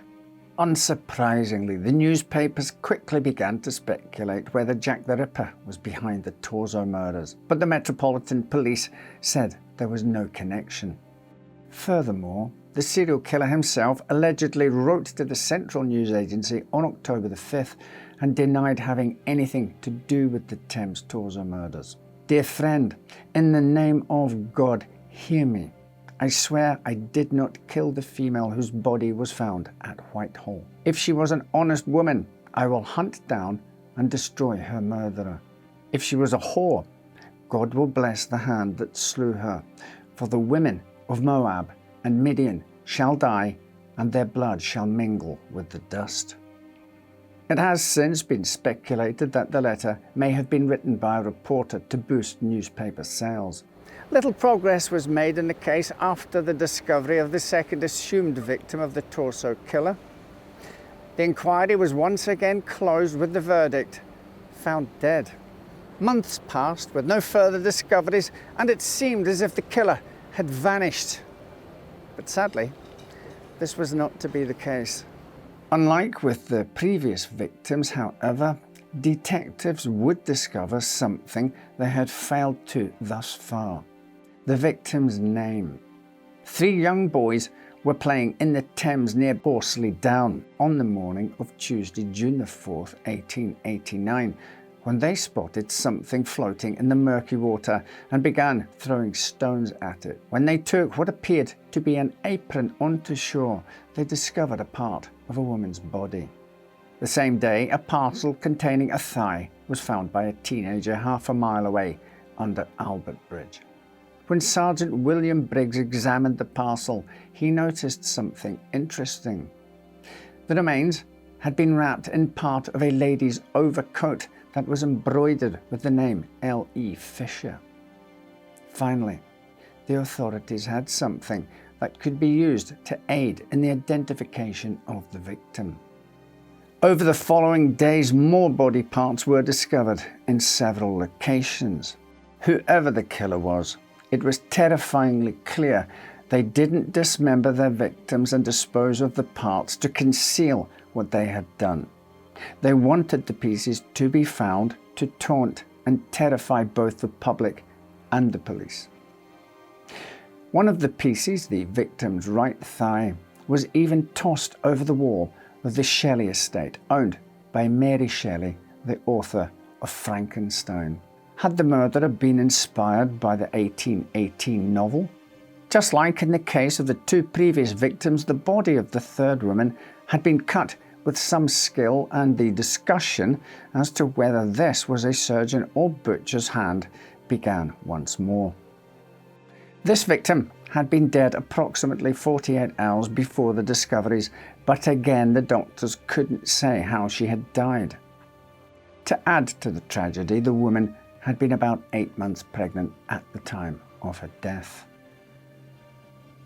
Although the police failed to locate an L.E. Fisher, this victim got their name back when a woman named Catherine Jackson came forward, identifying the body as that of her daughter, 24-year-old Elizabeth Jackson.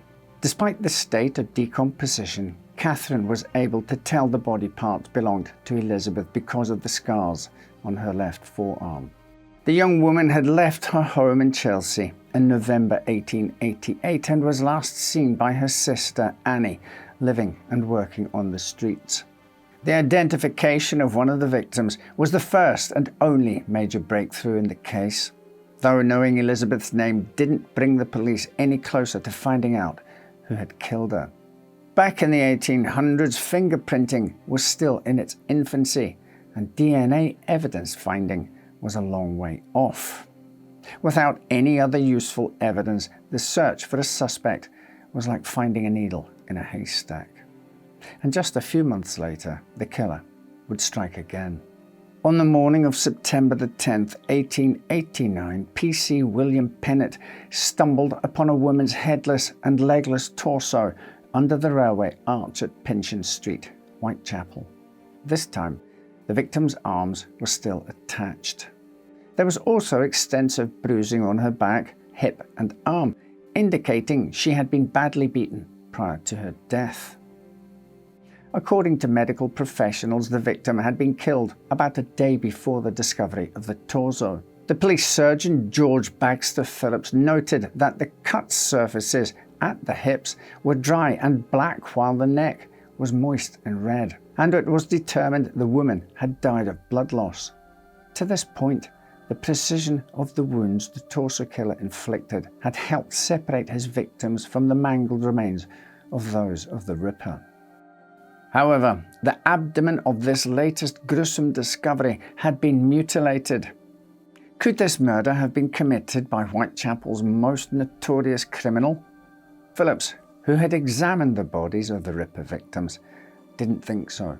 Chief Inspector Donald Swanson also believed these remains were part of the Thames torso murders and not one of Jack's. For the torso murders, the authorities' most significant challenge was the lack of witnesses and potential suspects.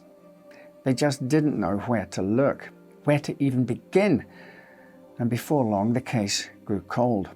Meanwhile, the Ripper murders dominated the front pages and people's minds.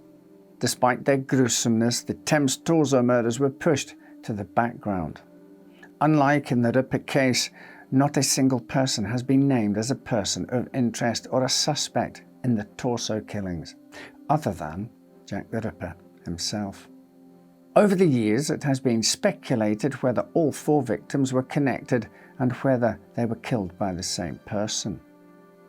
Some even believe that several murders that occurred years prior may also be connected to the case. And while many experts have discounted any connection between the torso and Ripper killings based on the modus operandi, the debate continues. More than 135 years after the first body was found, the torso murders will likely remain a mystery forever.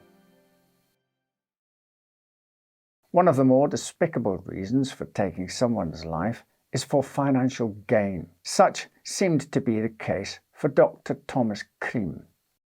Born on May the 27th, 1850 in Glasgow, Scotland, Thomas Cream was raised in Quebec, Canada. There, his father became the manager of a thriving lumber and shipbuilding business.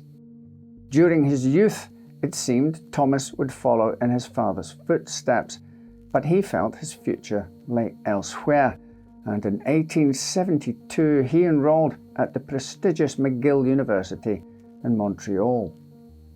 He was said to be a good student, but was also known for being a flashy dresser, making the most of his father's newfound wealth. Cream graduated in 1876, his thesis being on the effects of chloroform. He also gave an address to his fellow students titled "The Evils of Malpractice in the Medical Profession." Soon after, he left for England to continue his education and escape responsibilities. You see, Thomas had recently married a woman named Flora Brooks, who had fallen pregnant with his child. Cream, however, had no plans of fulfilling his role as a father or husband, so he attempted to perform an illegal abortion, which failed but left Flora terribly ill. After this, he tried to run away but was caught by Flora's father and strong-armed into returning and marrying her. The day after the wedding, Cream left to continue his medical studies in London and Edinburgh. It's unclear whether he promised to return, but he would never see Flora or her family again. By the time he obtained qualifications as a physician and surgeon in 1878, Flora Brooks had died of tuberculosis, though there are claims she fell ill after taking medicine sent to her by Cream. Following his wife's death, Thomas returned to Canada and established a medical practice in London, Ontario, despite the fact he didn't have a license to practice in the province. That alone caused problems, but it was the death of Thomas's patient and alleged mistress, Catherine Hutchison Gardner, in 1879 that brought him to the attention of the authorities. Catherine was found dead in a privy behind the surgery at 204 Dundas Street soon after she had consulted Thomas about an abortion. Medical examination revealed Catherine had died of an overdose of chloroform. Cream claimed Catherine had written a letter in which she named a local businessman as the father of her child. He also said the young woman had been suicidal following his refusal to perform the abortion. But there was one big problem in this theory. A person cannot hold a chloroform-soaked cloth over their face long enough to cause death. But despite the inconsistencies and the fact that Catherine's handwriting and her signature were forged, the police didn't investigate the death any further. Having potentially dodged a bullet and with his reputation in tatters, Thomas decided it was time to leave Canada and relocate to the United States. Once there, he again set up a shady medical practice, this time in Chicago's red light district, a prime location for a doctor who was willing to perform illegal abortions. Despite his chosen line of work, Cream had a bizarre relationship with women he saw as immoral. While he's said to have regularly carried pornographic photographs around with him, he was also often heard talking about the women in terms far from agreeable. The police seemingly knew what went on inside his practice, but for the most part turned a blind eye. However, wherever Thomas Cream went, it seemed that death followed. In August 1880, the body of Mary Ann Faulkner was found in his assistant's apartment at Madison Street. Although it was suspected Mary had died after Thomas operated on her, no charges were filed due to lack of evidence. A few months later, in December 1880, Cream tried to place the blame for the death of another patient Miss Stack on a local pharmacist, claiming he had mixed up her prescription. He would use this accusation to attempt to extort money from the man. Once again, there were no consequences for Dr. Cream. That was until the death of Daniel Stott the following year. It was initially thought Daniel had simply died of an epileptic seizure in his home in Boone County, Illinois, but that wasn't the case. The 61-year-old Stott had been sending his 33-year-old wife, Julia, to collect pills from Thomas, which he marketed as a cure for epilepsy. It's claimed that the devious doctor began an affair with the woman, convincing her to take out life assurance on her husband before plying him with poisonous pills he'd supply. Stott died within moments of taking what he thought was medication. It could have ended there with Cream and Julia sharing the insurance money, but Thomas planned to blame a chemist for the death, suing them on Julia's behalf and claiming more cash. Thomas contacted the coroner, letting him know of his theory.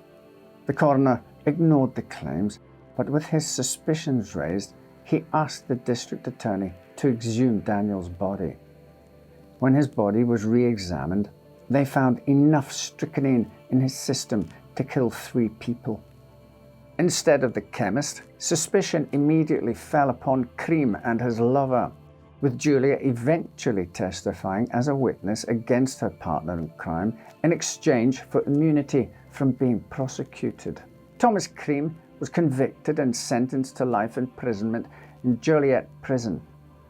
Despite being sentenced to life, Thomas would be released just under 10 years later in July 1891, when Governor Joseph W. Fife commuted his sentence after Cream's brother Daniel pleaded for leniency. Some claim he had bribed the governor. During his time inside, Thomas's father had passed away and left his son a large inheritance. Using this, he crossed the Atlantic to Liverpool before travelling to the other London, staying for a time at a fancy hotel on Fleet Street before eventually taking lodgings at 103 Lambeth Palace Road. Despite his time spent incarcerated, it didn't take long for Dr. Cream to fall back into his murderous ways. It's said that over the years, Cream would often dip into his supply of drugs and medication to self-medicate. This led to him developing an addiction to concoctions containing cocaine and morphine, which only grew worse during his time in prison.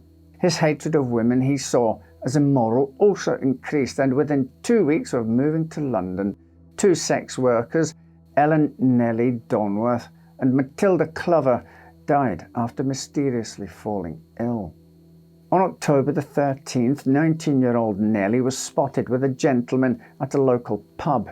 Later, she was seen by a friend alone at Morpeth Place, barely able to stand.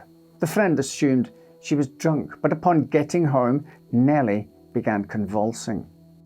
A doctor was fetched who quickly diagnosed her with system poisoning. She was rushed to hospital but sadly died before arriving. A post-mortem would reveal a large amount of strychnine in her system. As with previous victims, and despite now having his inheritance, Cream attempted to use the death to make money, writing to the coroner using the pseudonym A. O'Brien and offering to name the killer in return for £3,000. He also wrote to William Frederick Smith, owner of W.H. Smith, accusing him of the murder and asking for cash to keep his silence. A week after Nellie's death, Thomas met Matilda Clover. She was a woman who had fallen on hard times after being deserted by her partner, leaving her to raise their child alone. With few ways out of her situation, she turned to drink and sex work, with Thomas becoming a regular visitor. During these encounters, he used another alias, Fred.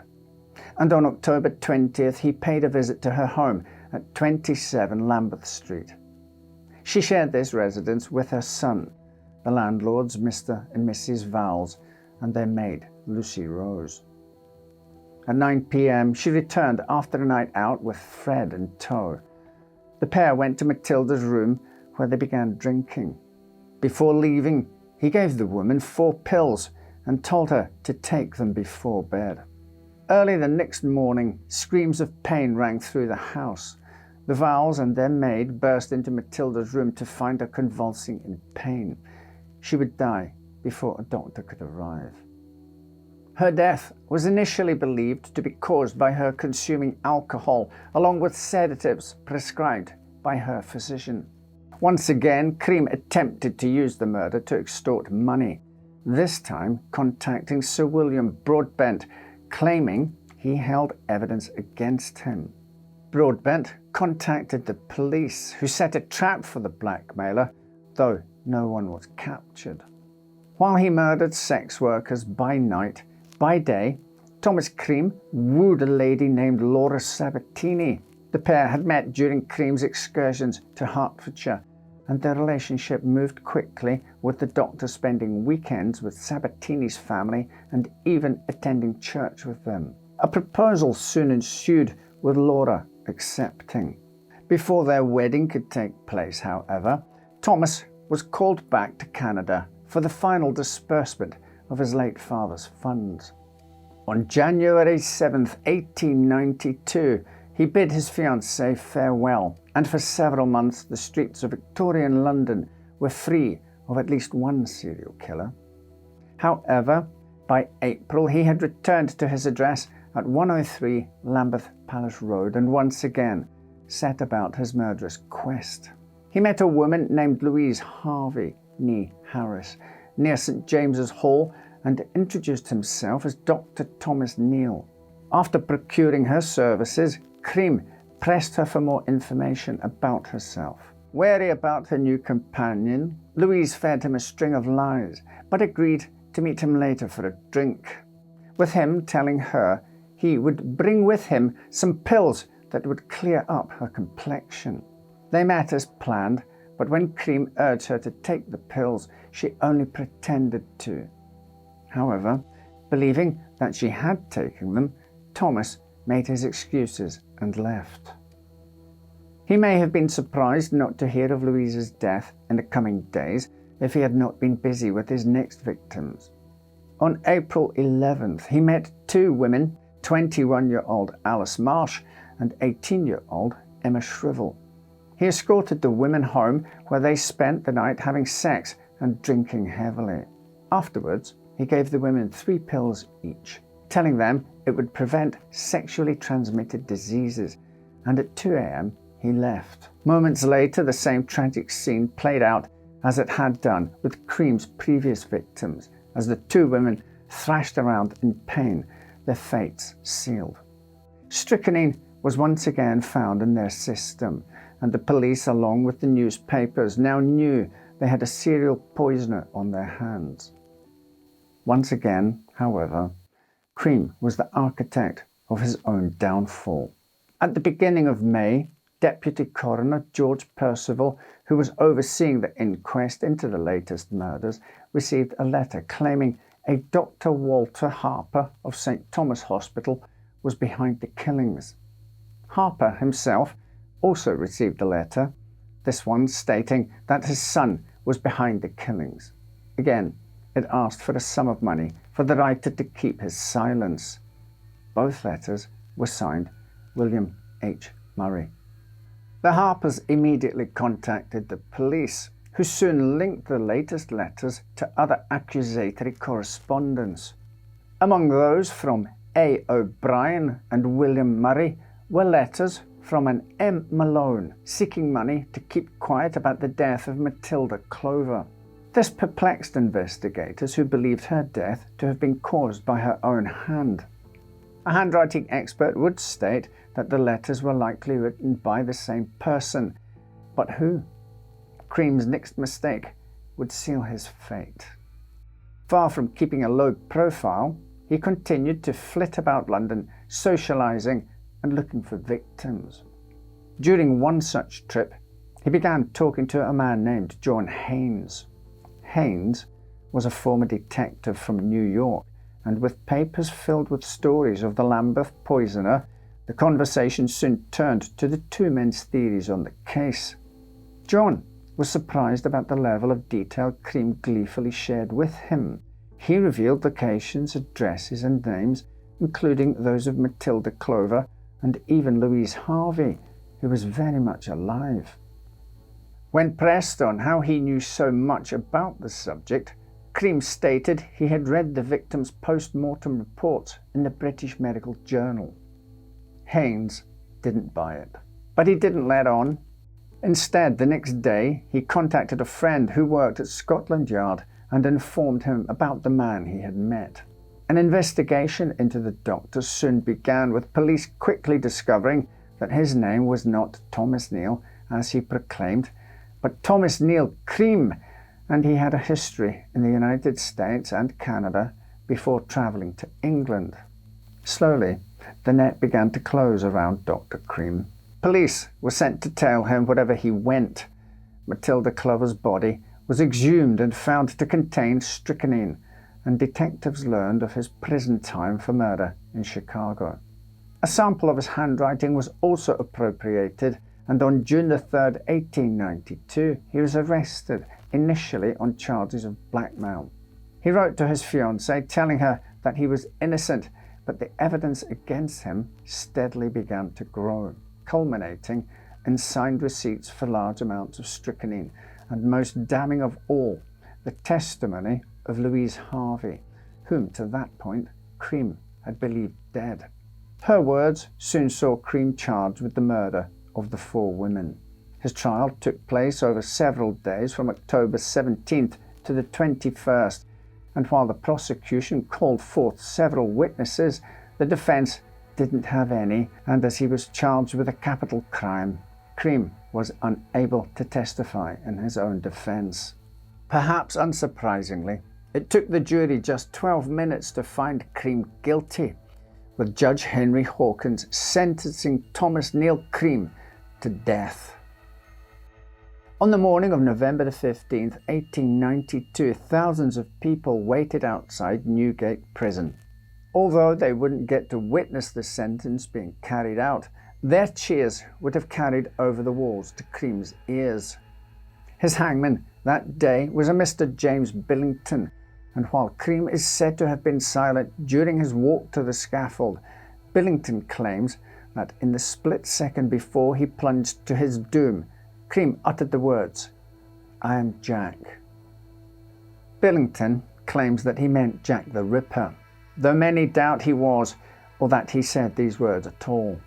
Theories range from Billington making up the story as he wanted the distinction of being the man who had hanged the Ripper, to those from one of Cream's biographers who believed the doctor actually said, "I am ejaculating." Whatever he may have said, or not said, many others have made links between Cream and the Ripper, and while the doctor was in prison during Jack's murders in 1888, some claim he had actually been free by then, either due to his brother's bribes or a lookalike taking his place. However, while their victims may have had a lot in common, the fashion in which they committed their crimes was vastly different. But what do you think? Could Cream have also been the Ripper? Let us know in the comments below. Finally, we explore a strange case that asked the question, can someone be charged with committing an evil act if they have no concept of right or wrong? Born on February 27, 1930 in Borden, Hampshire, John Thomas Straffen spent the majority of his early childhood in India, where his father, a British Army soldier, was posted when John was just 2 years old. While his mother described him as an ordinary, healthy boy, his speech developed slowly, and he seemed to display other learning difficulties. After returning to England in 1938, the Straffen family settled in Bath, Somerset, where John quickly began to act up. At the age of 8, he was referred to a child guidance clinic due to his pilfering and class-skipping habits. This seemed to have little effect, as the following year he stood before the juvenile court for stealing a purse from a young girl. While John was given 2 years probation, his probation officer, Sidney Harding, went on to say he wasn't sure if the boy even understood what probation meant. During his career, Harding had dealt with numerous naughty boys, but there was something different in John Straffen. It was clear that his intelligence wasn't on the same level as other children of his age. He seemed to learn nothing at school, which isn't wholly unusual. However, it also seemed he had no understanding of the difference between right and wrong. There were challenges in working with the boy's mother, who had her hands full with taking care of John and his siblings in their crowded lodgings. So Harding decided to take the boy to be evaluated by a psychiatrist himself. At the time, under the Mental Deficiency Act of 1927, there were 4 different classes of mental defectiveness that in today's world are no longer correct medical terms: idiots, imbeciles, moral defectives, and feeble-minded. The psychiatrist found that young John Straffen clearly fell into the last category. As feeble-minded, the boy was defined as a person in whose case there exists mental defectiveness which, though not amounting to imbecility, is yet so pronounced that they require care, supervision, and control for their own protection or for the protection of others, or, in the case of children, that they appear to be permanently incapable by reason of such defectiveness of receiving proper benefit from instruction in ordinary schools. A report from 1940 states that John had an IQ of 58, while the average was considered to be around 100. This meant that he had the mental age of a 6-year-old at 10 years of age, the result being that he was sent to a residential school for, quote, mentally defective children, St Joseph's School in Sambourne, Warwickshire. Although his teachers described him as an amenable, affectionate child, John himself said he hated school because he was sometimes punished. He seemed unable to make friends and didn't take discipline well, often sulking by himself if scolded. In 1946, at the age of 16, John returned home to Bath, where he was examined by a medical health officer who found him still certifiable under the Mental Deficiency Act. But John managed to evade being put under any supervision and instead set about living an independent life. After working several odd jobs, he was hired as a machinist in a clothing factory. But less than a year later, the teenager left his job as his life began to go off the rails. Strafford's penchant for taking things that didn't belong to him seemed to follow him into young adulthood. He began entering unoccupied homes and stealing items, not to sell, but to hoard and hide away. While these crimes were strange, they were not overtly harmful. This would soon change. In the summer of 1947, a 13-year-old girl contacted the police, telling them she had just been assaulted by an older boy named John. She told them he had put his hand over her mouth and chillingly asked, "What would you do if I killed you?" "I have done it before." Despite having a name, police didn't initially link the incident to John Straffen. However, just weeks later, he would be arrested after it was found he had killed 5 chickens belonging to the father of a girl he had argued with. Such behaviour wasn't exactly new to John, who was suspected of strangling 2 prize geese owned by an officer at his school 3 years earlier. By this time, the authorities had also connected John to some of the burglaries, and during an interview, the young man happily confessed to 13 more housebreaking offences. With this, he was quickly remanded in custody. There, Straffen was again psychiatrically examined and certified feeble-minded by the medical officer of Horfield Prison. As a result, he was committed to Hortham Colony in Bristol under the Mental Deficiency Act of 1913. Opened in 1933, Hortham could hold up to 600 people and was an institution that aimed to train and ultimately resettle mentally disabled offenders in the community. At the time, the Hortham Colony authorities had no reason to suspect John was any danger to himself or others. After all, they only knew about the housebreaking charges, and the young man was well behaved and amenable during his time in the institution. This led to Straffen being transferred to a low-security hospital in Winchester. While the good behaviour he had shown at Hortham seemed to initially carry over, John's apparent kleptomania soon resurfaced, and he was found to have stolen a bag of walnuts. This and other setbacks to his progress led to Straffen returning to Hortham in February of 1950. Having spent nearly 3 years in the system, he would decide he'd had enough in August of the same year, when he left the colony without permission and returned home. When the police arrived to take him back, he refused to go with them, and an altercation ensued. He would eventually be returned to Hortham, but by 1951, John was considered sufficiently rehabilitated and was eventually released under license into his mother's care. Being under license meant if he did anything wrong, or if the authorities felt it necessary, he could be returned to Hortham. After turning 21, John's situation was reassessed, with it being decided that his certification should continue for a further 5 years.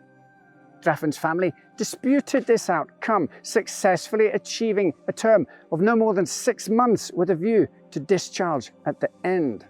But John, who at this point was evaluated to have the mental capacity of a 10-year-old, wasn't happy. He resented authority and wanted to cut all strings with those who had controlled him. He also wanted revenge on the police, who he saw as the source of his troubles. On the same day that John had been examined by Dr. Weston, the body of a young girl, Christine Butcher, was discovered in Windsor. She had been strangled with the belt of her own raincoat. It's been speculated that John heard about the case and was intrigued by how much trouble the horrific crime was causing the authorities he deeply despised. This sparked a sinister idea in the young man's mind, one he would quickly act upon. On July the 16th, 1951, while making his way to a local cinema, Straffen saw 5-year-old Brenda Goddard picking flowers in her foster parents' garden in Camden Crescent, Bath. He approached the little girl, telling her he knew a better place where she could find flowers. Perhaps it was John's childlike manner that was enough to convince the 5-year-old to let the stranger lift her over a fence and into a nearby copse. There, John claims the girl fell, hitting her head on a stone and falling unconscious. While this was likely a lie, what happened next was undebatable.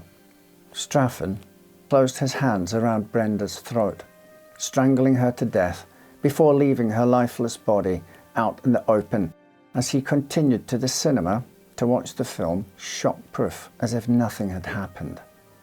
During the investigation, perhaps recalling the incident with the young girl 4 years prior, John quickly became a suspect, with police contacting his employer to confirm his whereabouts. This contact quickly led to Straffen's dismissal, no doubt ratcheting up his hatred of the authorities. Days later, on August the 3rd, he would come face to face with those he saw as his tormentors as he was brought in for questioning. Brenda's foster mum said she saw a man walking down the road after she left the house to look for her child. Straffen admitted this was him, but that in and of itself was insufficient to arrest him, and he was released without charge. Sadly, this would allow John to strike again. On the evening of August the 8th, Violet Cowley, the wife of a police officer, was out walking her dog when she spotted a man wearing a dark blue suit walking with a young girl in a field. While she was married to a police officer, she had no knowledge of John Straffen, but news of Brenda Goddard's murder had left the community on edge, and so the strange pairing stuck in her mind. It would later be revealed that the two people in the field were Straffen and 9-year-old Cicely Batstone. The pair had met at the cinema at a children's showing of Tarzan and the Amazon Queen. After the film ended, he convinced Cicely to go with him to see another film in a different cinema. He had managed to gain the young girl's trust, so when he suggested they go for a walk despite initially feeling uneasy, she eventually agreed, with the pair boarding a bus to a nearby meadow known as Tumps. There, they were seen not only by Mrs. Cowley, but by a courting couple who were also walking through the field. Once they were out of view, Straffen placed his hands around the girl's neck, strangling her to death before leaving her body in the open. After this heinous act, he nonchalantly walked home, buying fish and chips along the way. It seemed John cared little about his victims, but it also seemed he didn't care about the fact multiple people saw him with the young girl. Perhaps because, in his mind, he wasn't doing anything wrong. Mrs. Cowley had informed her husband what she had seen in the field that evening, but there seemed to be little to act upon. This would change the next morning when Cicely was reported missing. Violet led the police to the field where the young girl's remains were soon discovered. Her description of the man she had seen with Cicely quickly resulted in detectives paying a visit to the home of John Straffen. He was again brought in for questioning, but seemed to show little emotion. When first asked about his movements the day before, he openly admitted to meeting a girl at the cinema and travelling with her to a field. According to his story, however, she had told him she was tired and so laid down. He then stated that he left her there and went home. Having questioned him previously, the officers decided to leave Straffen with his thoughts for a while before questioning him further. This seemed to work, as when they resumed questioning, Straffen not only told them that he had strangled Cicely, but asked about Brenda, admitted that he had, quote, done her the same. He seemed to relish in telling the police of his actions, so much so that, taking into consideration his mental ability, a detective asked him if he knew how serious his position was. He began laughing before stating, quote, "Don't you see? The girls are dead, but you cannot prove I did it. They might have seen me in the field, but no one saw me kill them." End quote. Despite feeling that he had just played an ace, that he had confessed to police, and that many people had seen him either with the girls or in the locations where their bodies were found, meant that the case against him was solid, to say the least. On October the 17th, 1951, John Straffen stood before Mr. Justice Oliver for the murder of Cicely Batstone. In the days and weeks since his arrest, he had shown no remorse for his actions. Stood in the docks, despite being some 6 foot tall, he cut a pitiful figure, chin resting on his chest, eyes fixed forward but empty. It's likely he understood little of the conversation, as Dr. Peter Parks explained to Justice Oliver his belief that due to John's feeble-mindedness, he was unfit to plead. With this, Justice Oliver turned to the jury and stated, quote, "In this country, we do not try people who are insane. You might as well we try a baby in arms. If a man cannot understand what is going on, he cannot be tried." End quote. With this, instead of being sentenced to prison, John was transferred to Broadmoor Hospital, where he was to be held indefinitely. There, he seemed to settle in well, making friends and spending his days doing chores and playing card games. Despite this, he still held his deep hatred for the authorities, along with his desire to cause trouble for them. As the weeks progressed, he devised a plot to escape and run off to Manchester. On April the 19th, 1952, he put this plan into action. While on cleaning duties, he pretended that he needed to shake his duster off outside. Since he had been relatively well behaved to this point, the person in charge saw no issue with letting him into the grounds by himself to complete this task. Once outside, however, John would quickly scale a shed built onto one of the outside walls, using this to help him reach the top of the 10-foot barrier.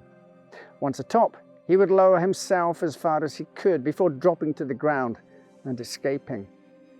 While some sources claim that he was the first to escape, this isn't true. Only a few years prior, in 1937, a man named John Edward Allen had escaped and remained on the run for over 2 years. Straffen's period outside the walls wouldn't last as long. In fact, his escape would last only hours. However, it was enough time for him to take another life. Once out of Broadmoor, he made his way through woodland, over fences and through people's gardens until he reached the small village of Farley Hill, some 7 miles away. There, he wandered up and down the high street searching for something to drink before he happened upon a young girl riding her bike. This was 5-year-old Linda Boyer. John followed the girl before telling her that he was friends with her father and that he was to take her to get some tea. With this, he led her into a nearby field and took her life. By this point, authorities at Broadmoor were aware of their missing patient, with police out in force, and just over 4 hours after his escape, they would have their man. They discovered him behind the Bramhill Hunt pub with a group of children. Upon seeing the officers who had come to take him back, he tried to make a run for it, but was eventually subdued. Asked why he was with the children and if he had been up to his old tricks, John replied, "No, I only escaped to show I'm innocent. I've given up crime."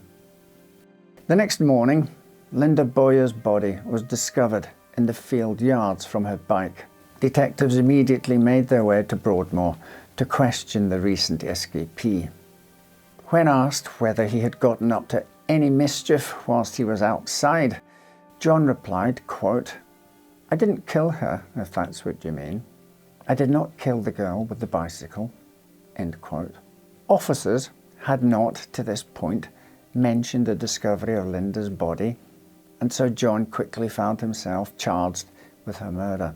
The fact he was able to escape so easily and take a life caused great anger across the country, with magistrates deciding he be held at Brixton Prison until his trial was to take place to ensure he'd not escape again. His trial began on July the 21st, 1952, with the question of his sanity being left for the jury to decide.